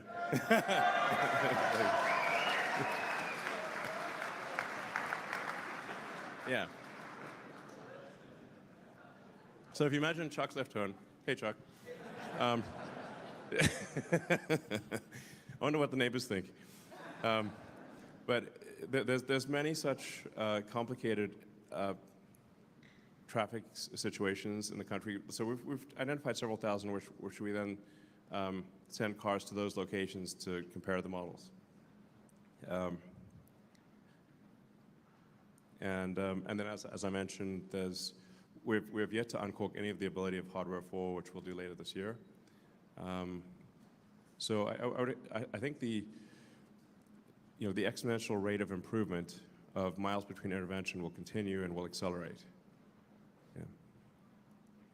So. Hey, Elon. I was wondering if, as you've called a Tesla basically a robot with wheels. And so I'm wondering, kind of as that logic transfers over to Optimus, what kind of will Tesla use any large language models on top of the current Tesla robotics capabilities? And also, if so, will Optimus have any kind of personality? And would that be something that the end user might be able to have control over? Yes to all of those questions. Yes to all. So, like, we're headed for a wild future. I mean, wild, wild, wild. Cars will drive themselves. People will have super helpful humanoid help robots. And yeah, you'll be able to customize the personality, customize the voice. And really kind of the robot will kind of get to know you as well and know your preferences. You won't even have to say things because it'll just kind of understand you. I think it will get to this point where it's like, it'll be odd not to have a robot buddy. Like, sort of not to have your C-3PO and, R2-D2. So, yeah. Hi, Elon. Max here, huge fan. Thank you for hosting us. I wanted to ask you, how much integration work do you think will be needed to deploy Optimus into different types of factories, industries, like would you need technicians or just have them go watch? And like, how do you foresee that? Well, I think if you fast forward a few years, it really will be quite a generalized robot. Like, say 2 years from now, like next year like this year it's still quite specific. Task-specific training.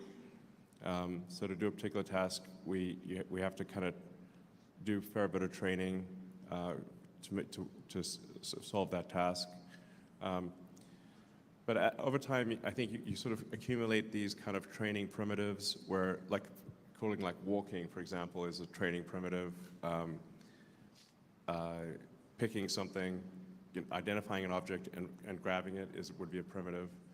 And these primitives are then generalized to anything. So you could say pick up a cup, pick up a shirt, fold the shirt. These things will generalize, I think, quite quickly. So I expect, probably not next year, but like in 2026, it's really the kind of thing where you could tell it to do kind of a wide range of tasks, including tasks where it has not specifically done that exact thing before, probably in, I'm guessing, 2026. So, sure. And do you foresee a cheaper version where tasks don't require like walking, for example, or so the hardware will become a lot simpler or cheaper? Well, we're going to focus on making just a fantastic humanoid robot at scale, and really achieving scale economies in building that humanoid robot. At very high volume, if you're really good at manufacturing, you can get the cost of almost anything down to its constituent elements. Essentially, the weight, and if you just look at the weight of the raw materials times the value of those raw materials, excluding circuit boards, you really can say, like, if it weighs less, it's going to cost less. What I'm saying is that it's better for us to achieve very high volume with Optimus than to have a wide range of robots that have lower volume. Yeah. Right. Hi. There? Okay. One of the best things about the recertifying of your compensation package was listening to all the positive feedback of current and former employees to what you have contributed to Tesla. In the unfortunate event that you're hit by a car not full self-driving, can you take a few minutes or a few seconds and brag on your board and the rest of your leadership to assure us that even without you, Tesla has an incredible future at $30 trillion?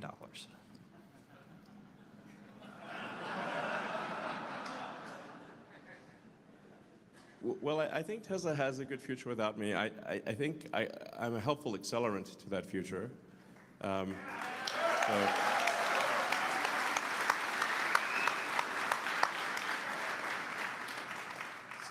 And for technology, it matters if you're ahead or not ahead a lot. So the rate of, like, what matters is not innovation, but the rate of innovation. Can you do in 1 year what other companies do in 2 years or 3 years? So, like, probably my biggest, most helpful thing is an innovation accelerant. Because given enough time, the various startups that are doing humanoid robots will eventually succeed. One of them will. So what really matters is, can we be much faster than everyone else? Can our product be done a few years ahead before theirs and be better?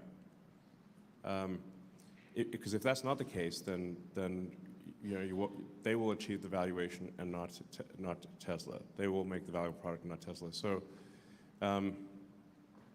that's where I think I'm probably most useful, is accelerating the pace of technology and innovation and getting to scale.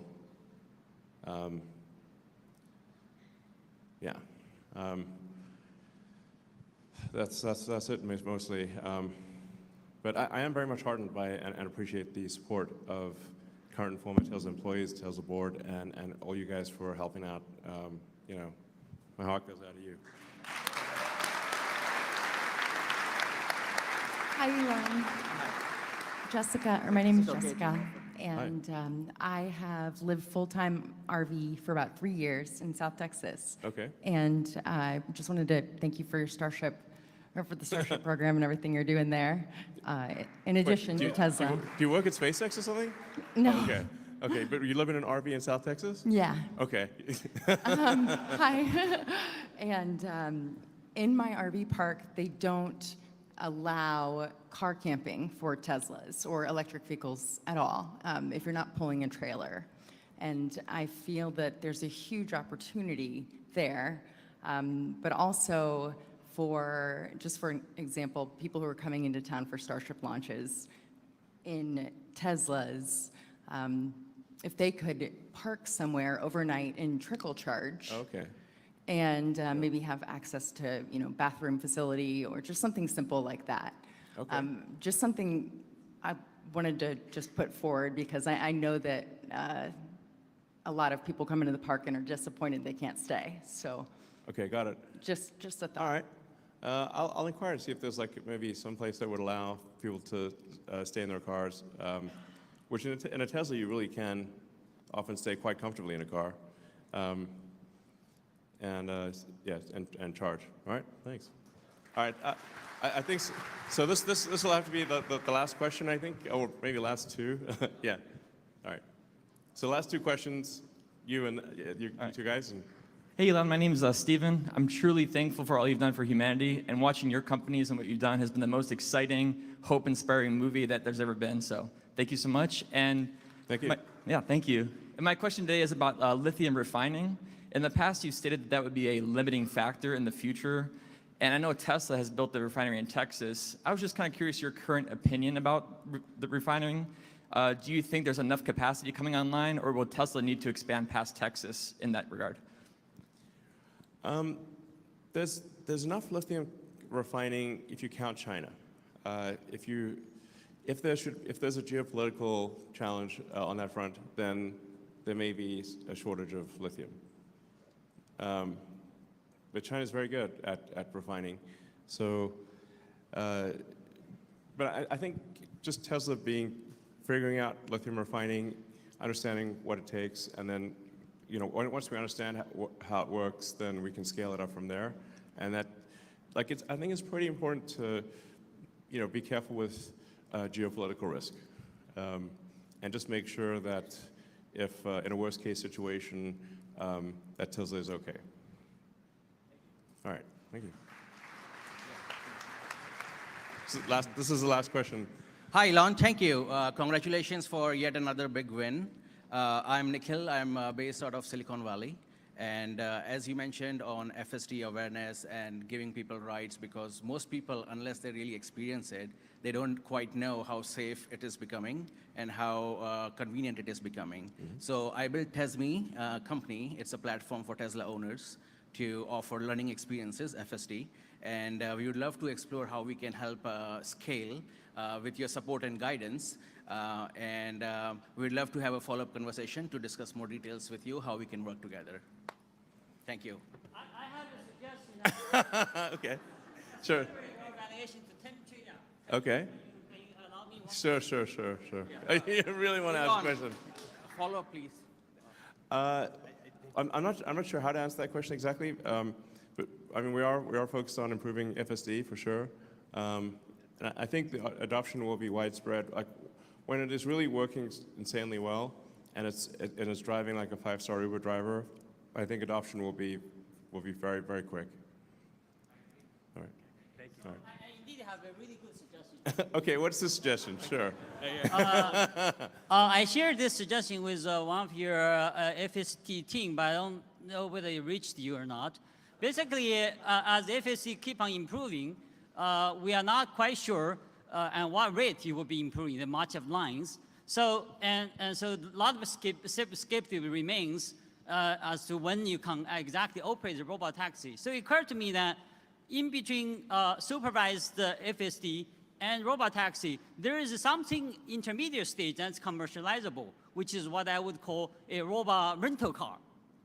Okay, the idea is that you would, people would go to your platform to order a rental car, and you would deliver that overnight to the front of their driveway, and then, so the only time that that car will be driving without a person is at night with nobody, and you can take as long as you want, and you drop in the front of the car, and after that, it's supervised.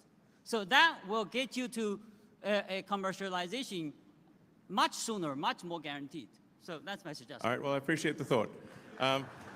I think, like I said, it's the progress in FSD will be really amazing. You'll see with each successive version. Like I said, the best way to think of FSD, ignore the 12, just think of the point number.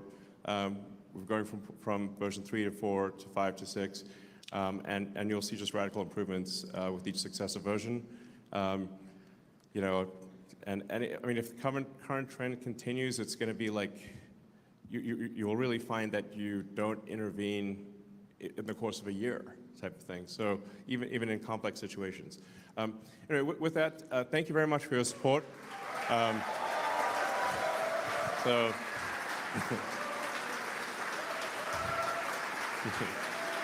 thanks, guys. All right.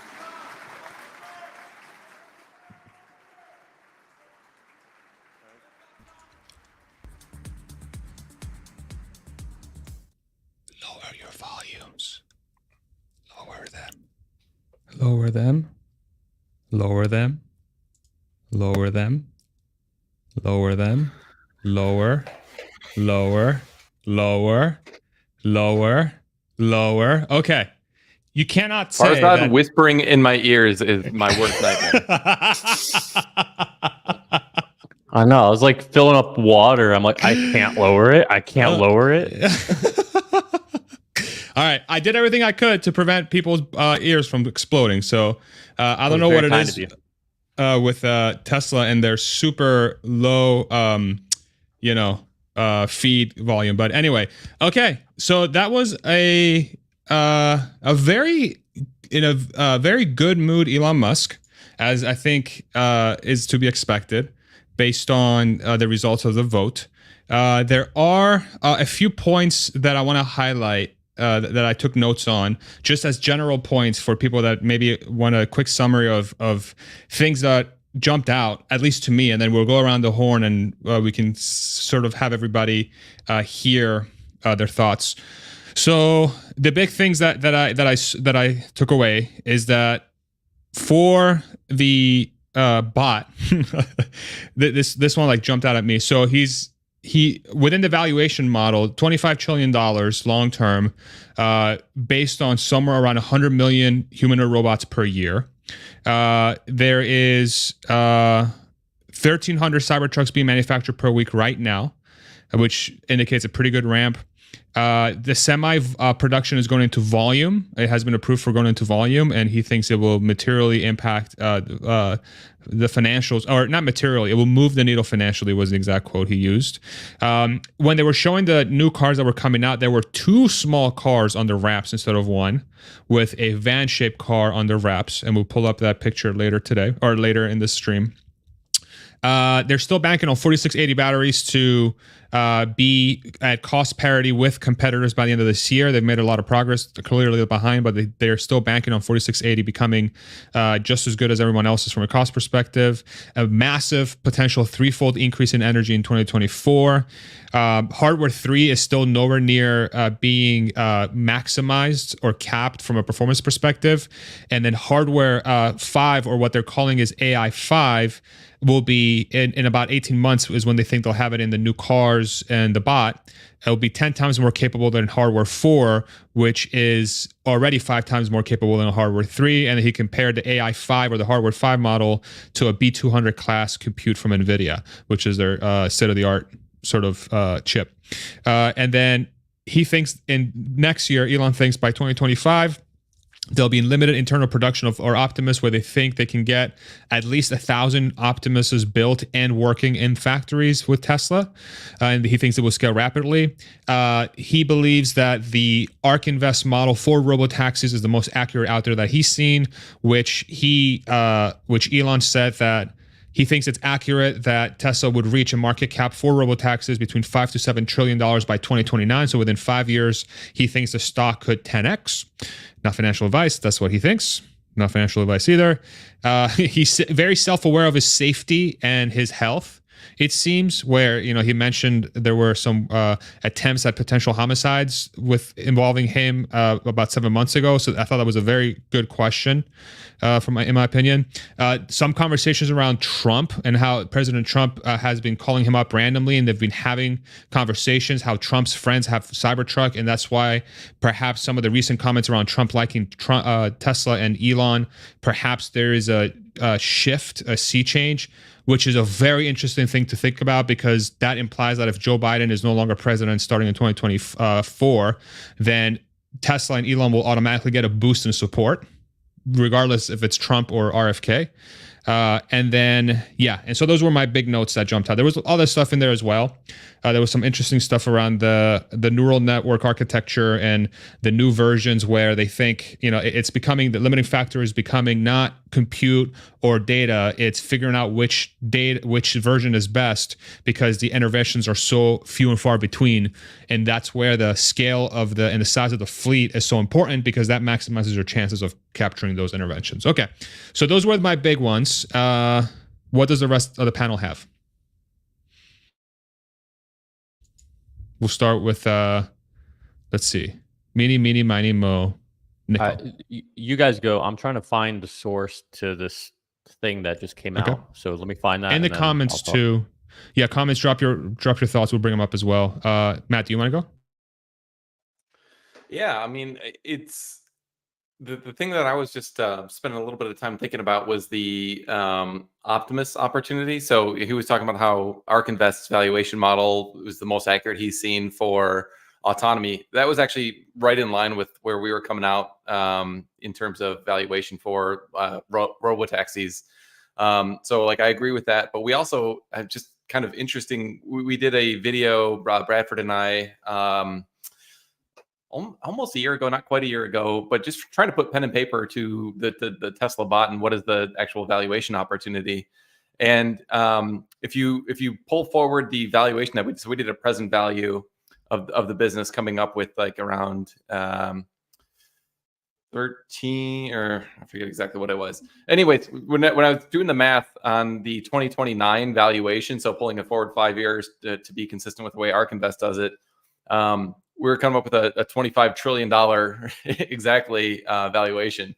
So I was like, all right, like the way that we're looking at it, I think is actually right in line with the way Elon's thinking about it, and the valuation opportunity is really phenomenal. So I'm pretty pumped about that. I might have to refresh that valuation and get that out there a little bit, because it's hard to do, because it's a new market and it's all a little bit squirrely. But like, this is why we're having this meeting. This is why we're so excited about the stock, is because we're seeing, this multi-trillion, like tens of trillions of dollars of market cap opportunity, when like most of the investor world out there is like, hasn't tried full self-driving like Elon talked about, and is basically saying like, oh, are we going to miss deliveries by like 12% this quarter, or 12% would be bad, but like 2% this quarter, like focusing on stuff that doesn't really matter, when the technology and the new markets that they're going after really is what matters.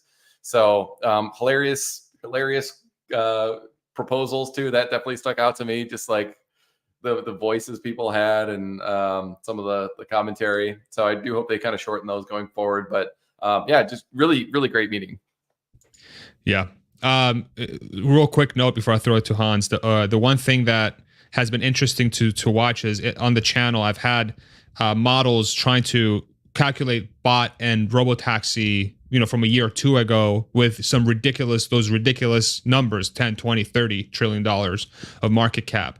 And it's very interesting hearing those sort of numbers start to come out of Tesla, which, again, to your point, kind of says, okay, maybe we're barking up the right tree. Not financial advice, not investment advice, but it is interesting that the way the retail community has been thinking about the opportunity potentially is the correct one, at least to try and understand what Tesla's up to here. Hans, go for it. Yeah, I loved hearing the way that Elon talked about FSD and Optimus both. And I like, looking at the headline things being a 10x stock valuation opportunity for FSD going forward from here, something that gets us to over potentially $5 trillion valuation. But then digging down into the nuts and bolts of that and getting clarity on, okay, not only, have we not reached the full potential of hardware 3 yet, but we haven't even started doing a hardware 4 specific version of FSD. And so when he's saying that they're running hardware 4 emulating hardware 3, I would love to know a little bit more about exactly what he means by that. But if I had to go out on a limb, I would guess that what they're doing is that they are compressing the resolution of the hardware for cameras so that they're feeding the current neural nets that they have with cameras that are the same resolution that hardware 3 gets. And because I doubt that the hardware or the current version of FSD version 12 can take in those higher resolution images and come out with anything that works. So it's cool to see that, hey, we're looking at going ahead and migrating to that in the future. But with all that said, it's still planning is the problem. Like Tesla's ability to sense the world around them usually has very little to do with FSD's ability to make the right decision in a situation. And so that's why Elon is saying what he's saying about, we've still got a long ways to go on the quality of FSD that we can get just from hardware 3. Cool to get a little commentary on that. Also, I love the comment about free trials of FSD every time we get a major capability update. So if you've tried Good FSD call. in the past and you did not like it because the nag was ticking you off or it just didn't reach all your safety goals and made you feel uncomfortable or whatever, well, they want you to try it again when it gets better. And so that means that, they have the only sales channel that they need to get everyone to finally opt in to a version of FSD that they're super comfortable with. And then the other thing that tells me is that as the quality of the software gets better, they can continue to play with pricing and offer different variables. And they can just offer, like, they can sell you this service right in the car anytime you get in your car. And, that's really great for the near term kind of, if you want to know how do we get from here to robo taxis. Obviously robo taxis are the future that we should hope for and look at and pursue, but in the meantime we should be able to start really turning up the volume on FSD SaaS revenues.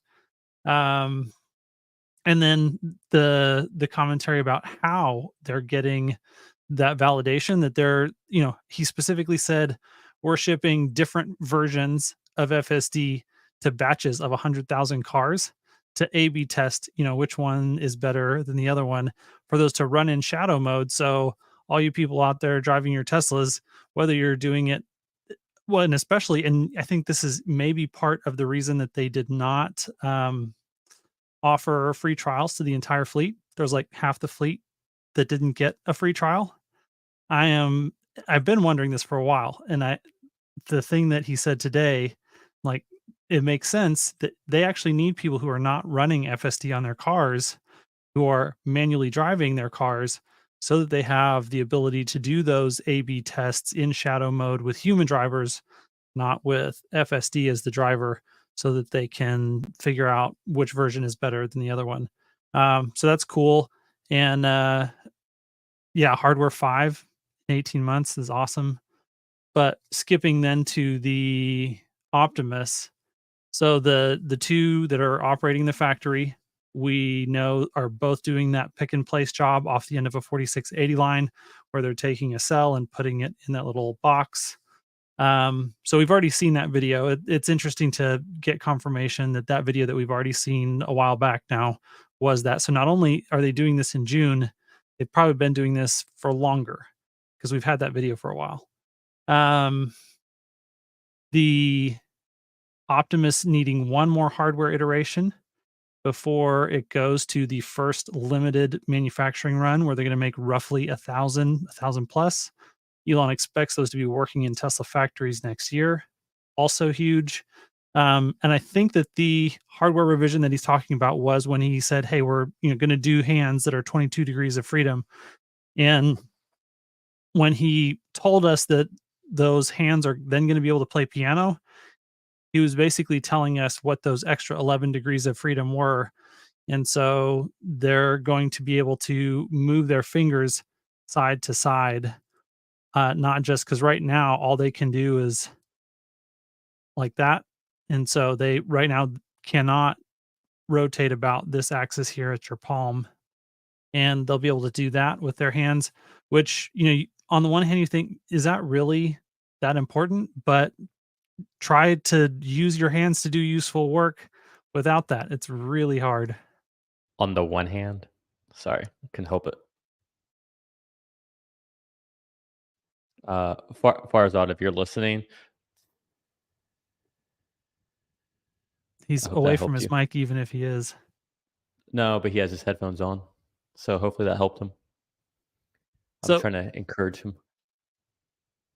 Go ahead. Sorry, I'm being jokester here.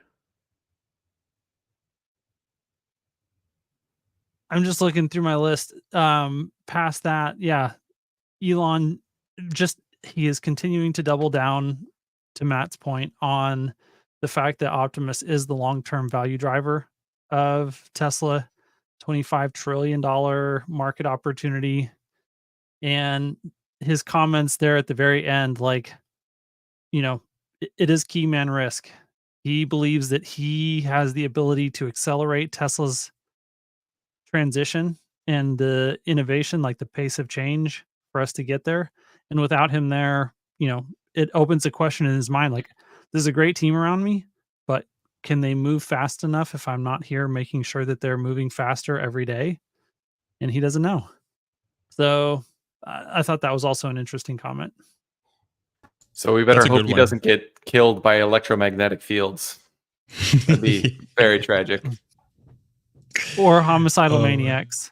Not apparently homicidal maniacs are not great, according to Elon. Yeah, I guess let's kick off with what Matt just said there. For anyone who's worried about EMF fields or non-ionizing radiation, it's nothing to worry about. Okay, like I can do this, and I'm gonna be fine. All right. Would your eye just turn red? Well, it's because I'm tired, or I'm an optimist. Before I forget this, because I have to drop off here in about 20 minutes.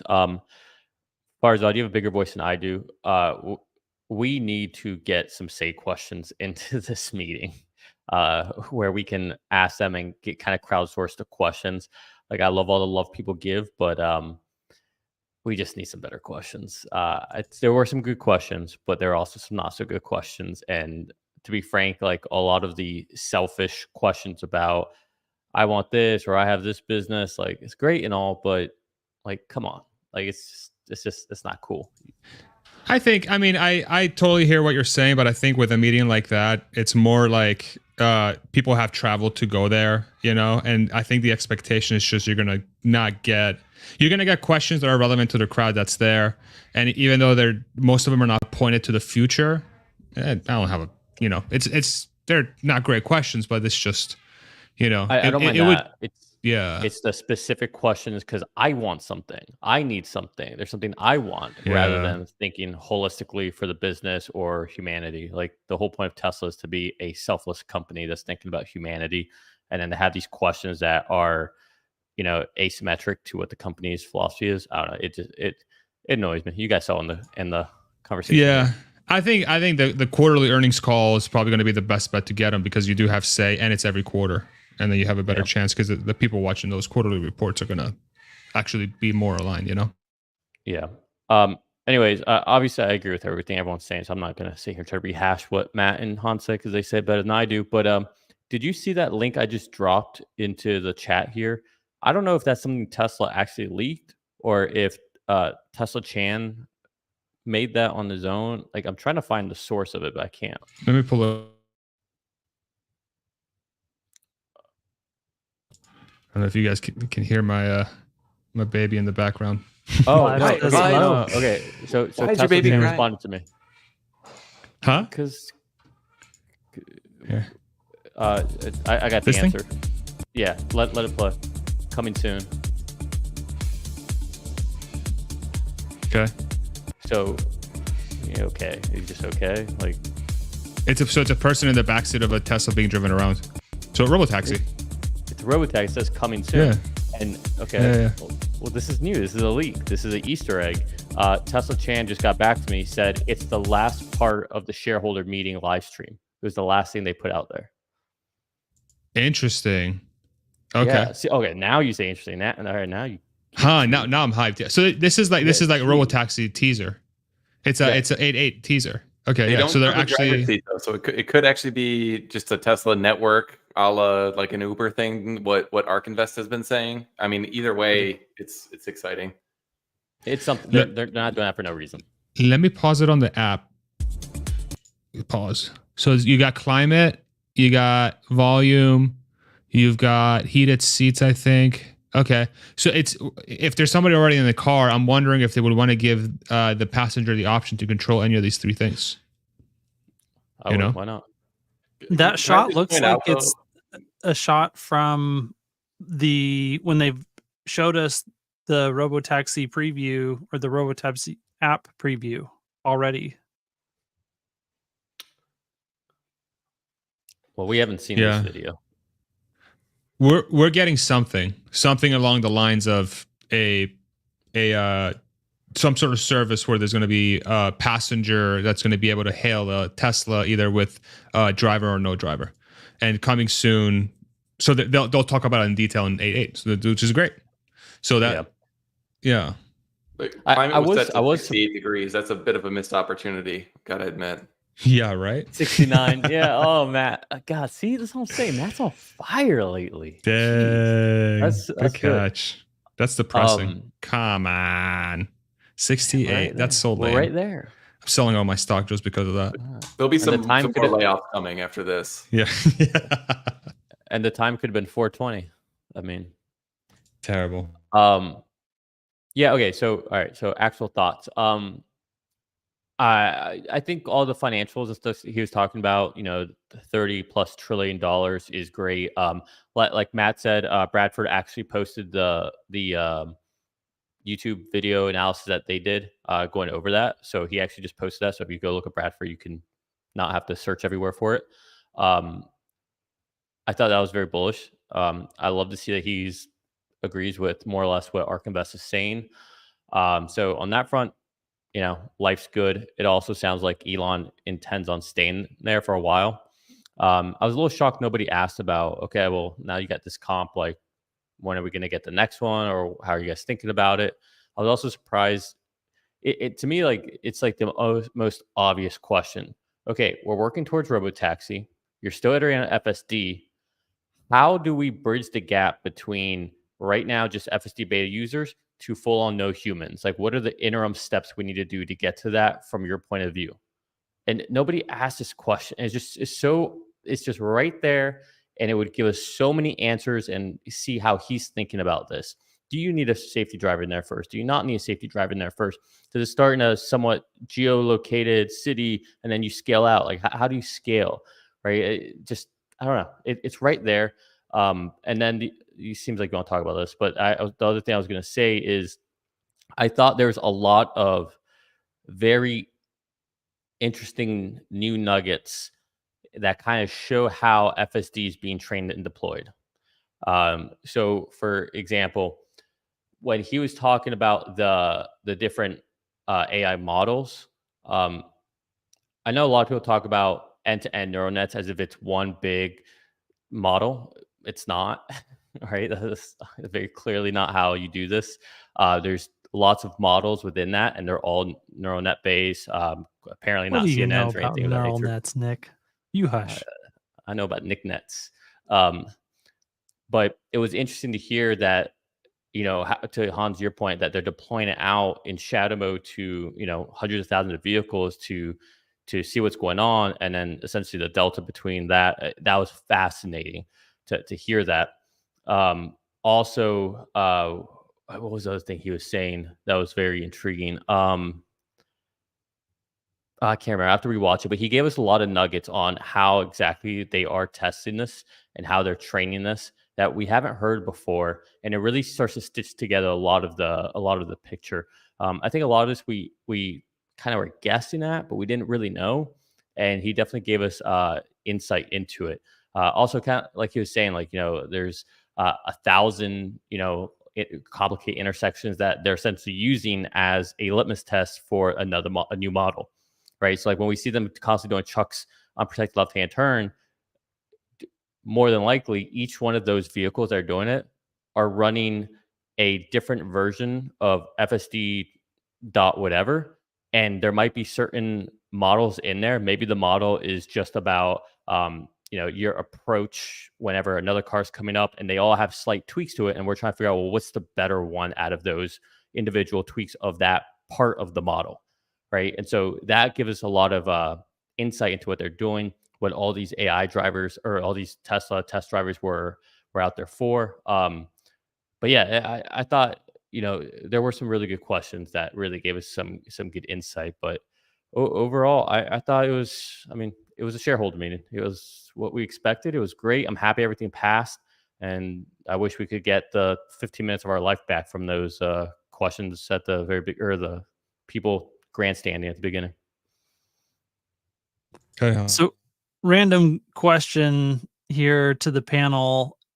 When Elon says that, they're going to have part of their robotaxi future is Tesla owned robotaxis, and then the other part, and so that's kind of like Uber, and then the other part is like Airbnb, where anyone can put their Tesla on the network. Do you think that you have to be subscribed to FSD beta or have purchased FSD beta in order to be eligible to put your vehicle on the network, or is that open to any and every vehicle?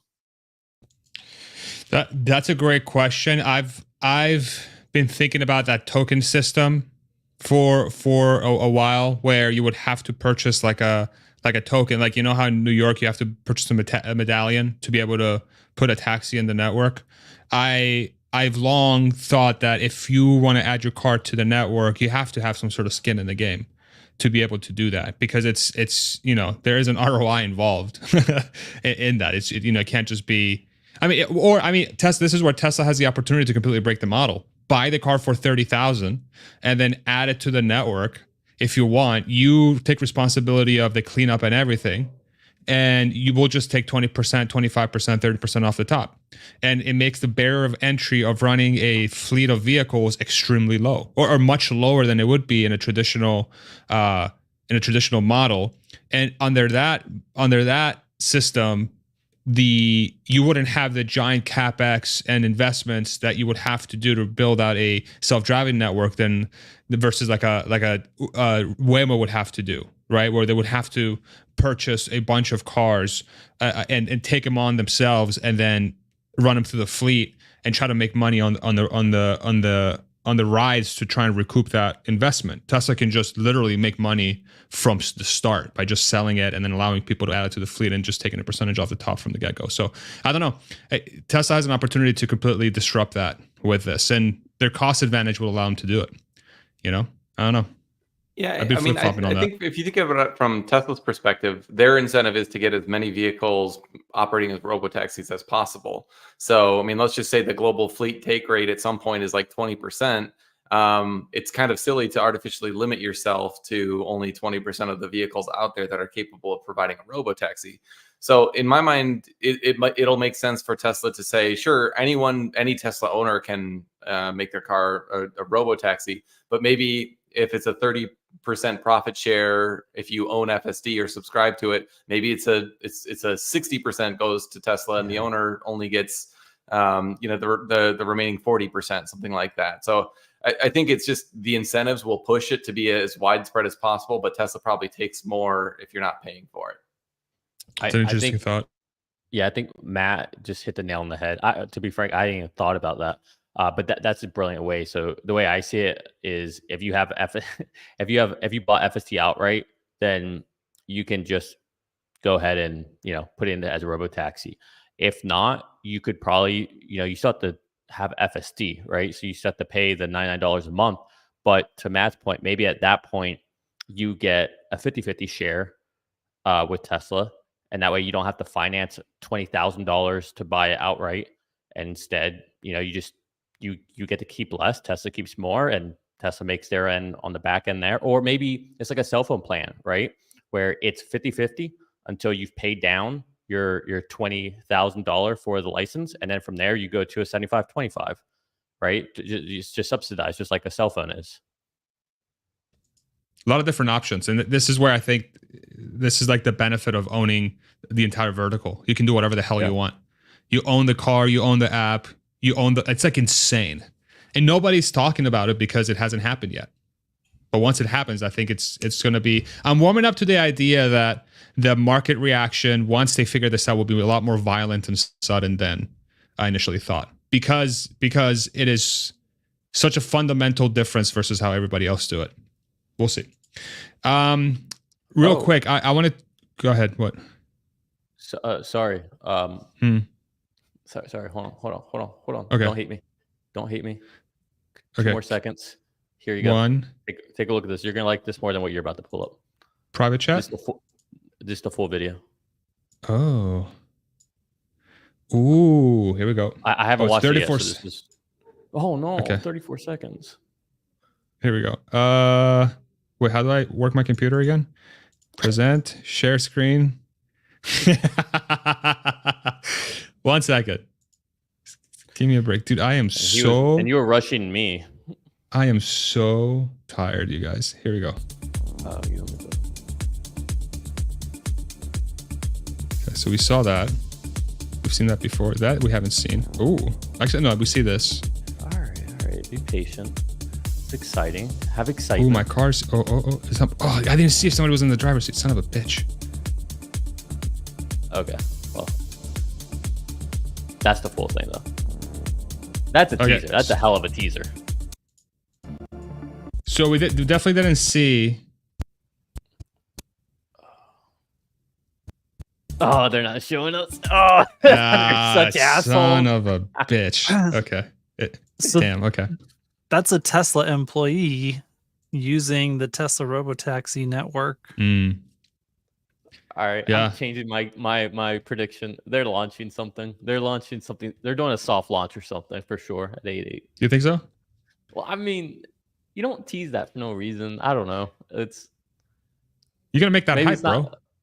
It's working. Yeah, exactly. Look at this guy. Nico's thinking about his Lotto's round 2. Let me show you this. Little ass. So we also saw this. This was very interesting. There's actually, let me share it with the window mode so you all can see my pointer. Here we go. So we have the same car twice, quote unquote, but I think it's just a representation of the compact car and the cyber cab. I think one of them is going to have a steering wheel and pedal. One of them is going to be the driverless sort of cool looking thing from the Isaacson novel, if I were to guess. And this looks like a van shape. It could be like a symmetrical thing where the back looks like the front, and it could be like, I don't know if you guys remember those mock-ups from the Boring Tunnel, the Boring Company, where they had those like self-driving glass buses things. This could be like a bigger version of a robotaxi. I'm not really sure, but this is new. Like Zoox, exactly like Zoox. So this would be like, this is confirmation here that says we're definitely getting 2. So like all the BS, all the bullshit that was out there about them canceling this more affordable car is garbage, because otherwise, why are they showing these 2 cars, right? So anyway, I could be wrong. So that was very interesting as well. We'll get a lot more details on that on 8.8, obviously. So, okay. We're almost 4 hours in.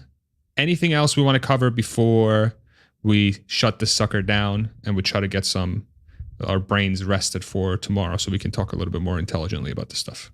What do you guys think? Semi? So that was a bit of a surprise. Oh, yeah. Sure. Good call. Yeah, I mean, not too much detail there, but he did say he approved a plan for volume production, which is really good news. They've been working on this forever. And I thought his point was dead on that what matters ultimately for these buyers of semis is the economics. And so this is something that I've been pretty bullish on for a long time, just because the opportunity is so huge. And he even mentioned it's going to contribute somewhat to financial performance. It's not nearly as exciting or kind of like game changing as autonomy or the bots, but it's definitely like mission focused. And I think they're going to sell probably in the tens of thousands of them a year, and that's going to be a pretty nice business, and be really cool to see a lot more of those on the road. We need a Matt impression of Elon asking, "Would you like money?" Well, I got a good question that maybe Matt could give a Elon impression to answer. But my question was going to be, how many robotaxis do you think we need to hit the targets that Kathy Woods, ARK Invest are projecting by 2029? And I think that was the question that somebody was trying to ask, but they didn't. I don't know if Elon didn't understand them or if they weren't as precise about what they want to say. But how many robotaxis equal that type of market cap? Yeah, well, if you look at the global He's doing it. automotive fleet, it's around 1 billion passenger vehicles. Now, we won't be offering them, at least preliminarily, in India or in some of the other more difficult markets, at least until we get a better form factor. There'll be some geographic specific training that we'll need to do. So let's say the overall fleet is 500 million units. Now, those 500 million units are currently utilized only maybe 5, maybe 10% of the time. But in an autonomous future, that utilization will be much more like 35%. So you'll need fewer vehicles, but they will churn faster because the useful life will be shorter because they're being more highly utilized. So if it's 500 million units and they have an average useful life of say 5 years because they are being so highly utilized, and you've got annual sales of around 100 million vehicles. If Tesla has only 20% of that market and it's all robotaxis, then that's 20 million robotaxis a year that Tesla will be supplying. And I think those numbers are potentially on the conservative side. It's possible also that elasticity of demand for transportation could be high, such that as the price for transport comes down, and these will be cheaper than public transit in the long term, then perhaps demand will actually increase. And so we might have 30, 40 million robotaxis a year in that type of scenario. Wow, you definitely fell into a flow state there. So good. So good. Every time. Yeah, I guess, we got Yashu here. My dogs are losing it.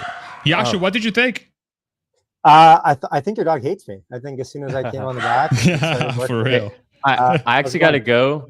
I got to go. Yashu, love you. Sorry, I can't stay, but I got to go. Yes, now the party can start. Yeah, there you go. Don't worry, I'm not here to extend everyone's prison time. I'm only here to say hi. So I hope everyone had a great stream. Nico, see you later. I'll talk to you at some point, I'm sure. What were you guys talking about before I hopped in? We were talking about how many robotaxis were needed to get to 5 to 7 trillion that Elon was talking about. ARK Invest, that's the right number to think about by 2029. And then Matt did an Elon impression, throwing out numbers like 20 to 30 million robotaxis per year to get there. But what was your thoughts? Like what stood out to you from the presentation? Well, I think it's just good to have all the weirdness behind us. And like in the last couple of months, nothing about Tesla in the mainstream media has been about Tesla and fundamentals. It's all been about Elon and his comp plan and all the shenanigans and politics. So hopefully, and maybe this won't even end up being true, but hopefully that can be put behind us. So, I mean, fundamentally speaking, that's what I'm mostly excited about now is the ability for us to move on to fundamentals. Elon seemed like a new man today. Did you guys feel the same? Like it felt like Elon was kind of back. Obviously very loose. Very loose. Yeah, and obviously that's a good thing. And it feels like some people are still naysaying online, saying that this vote means nothing. It's not going to be ratified. But I mean, for all intents and purposes, one way or another, it will be done. The only tidbit I'll say on the vote is this. The level of which it passed that is very surprising to me. Like it was quite high, right? Like I'm not sure the exact number. Do you guys any of you guys know exactly like around what it was? I think was it 73%. Yeah. Which is insane. Like I don't know how So what that means to me is that a big institutional investor like a BlackRock or a Vanguard, one of these big hot shot guys that own a bunch of Tesla are on board with Elon and what he's doing. And they didn't publicly come out and say that they're not. Now, this is interesting because on the record, I mean, if you look at what Elon talks shit about BlackRock all the time, hates these big institutional funds, says that they vote for their shareholders in whatever political motivated way. And yet they still came out, apparently, I'm not saying that for sure it was them, but one of these big hotshot institutional investors actually did vote for Elon's package and for it to move. So behind the scenes, it seems like there's actually a lot more support institutionally for Elon than I honestly would have thought. Interesting. Yeah, I find that interesting because I was in the boat that it would be a 70% plus approval, because I thought that the opposite is just it's a self-fulfilling prophecy of like the stock just taking a huge dump. Elon doesn't feel like he has the support of the investors, and the question will be, why am I working so hard for people that don't want me to be here, essentially, or don't approve of something that I've already done, right? So and I think if you have a lot of stake in Tesla, it would be like the dumbest thing ever to vote no. Just sell your shares, right? And so I think that function in itself was gonna guarantee a yes vote. Just the margin, I think the margin also says that all the noise we've heard about the no is noise. It's noise. Like the support that Tesla and Elon have is just as strong, if not stronger, than they did in 2018. And that's such a huge contrast of the rhetoric we've been hearing online and in the media, where a lot of it is like, hey, something's wrong, something has happened. It's the opposite. It's completely fine. It's completely fine. And Elon acted in a way as such. The investor base was extremely supportive at the shareholder meeting, and we talked about at the beginning of the stream. It feels like we've turned a corner on the story, and it also feels like huge ammunition to go back to the court in Delaware and be like, we did all the disclosures that you said that we didn't do right the first time. We didn't right the second time. Not only did we get, and I've already we revoted on this after I've met all the milestones, and people still wanted to pay me even though they didn't have to. And not only did we get, we passed, we got close to, if not, I mean, it would be great if we actually got higher percentage support in the revote than we got for the initial vote. That would be insane. And they could just basically be like, Judge, you're dumb. We win. The end. Go fuck yourself. Go fuck yourself. Literally. Okay. Any parting words, Yashu, and then from the rest of the group too, because I do have to end it here in the next couple minutes. Anything else, Yashu, that you wanted to bring up? No, the only thing I'll end on is I think now we're going to start to see Wall Street analysts come out with upgrades on Tesla because of some fundamental thing that they're going to try to point at and say, but really we know it's because kind of hopefully this overhang is behind us. Shout out Gary Black. And as we move on, I think the sentiment will start to turn more and more positive as we head into 8.8 now. I agree. Matt, any parting words?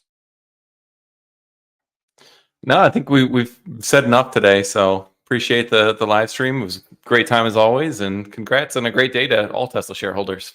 Really is a big one. Yeah, for sure. Hans?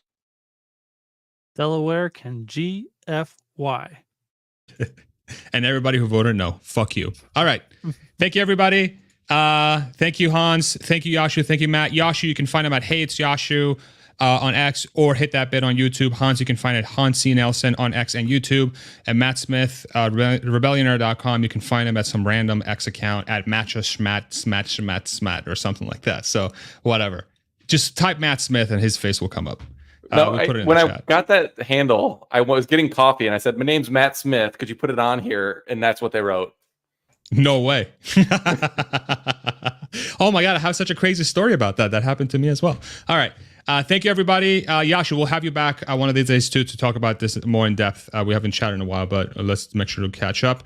And thank you very much. 4 hours and 5 minutes. Love you guys. We'll see you tomorrow. Bye, everybody. See you, everyone.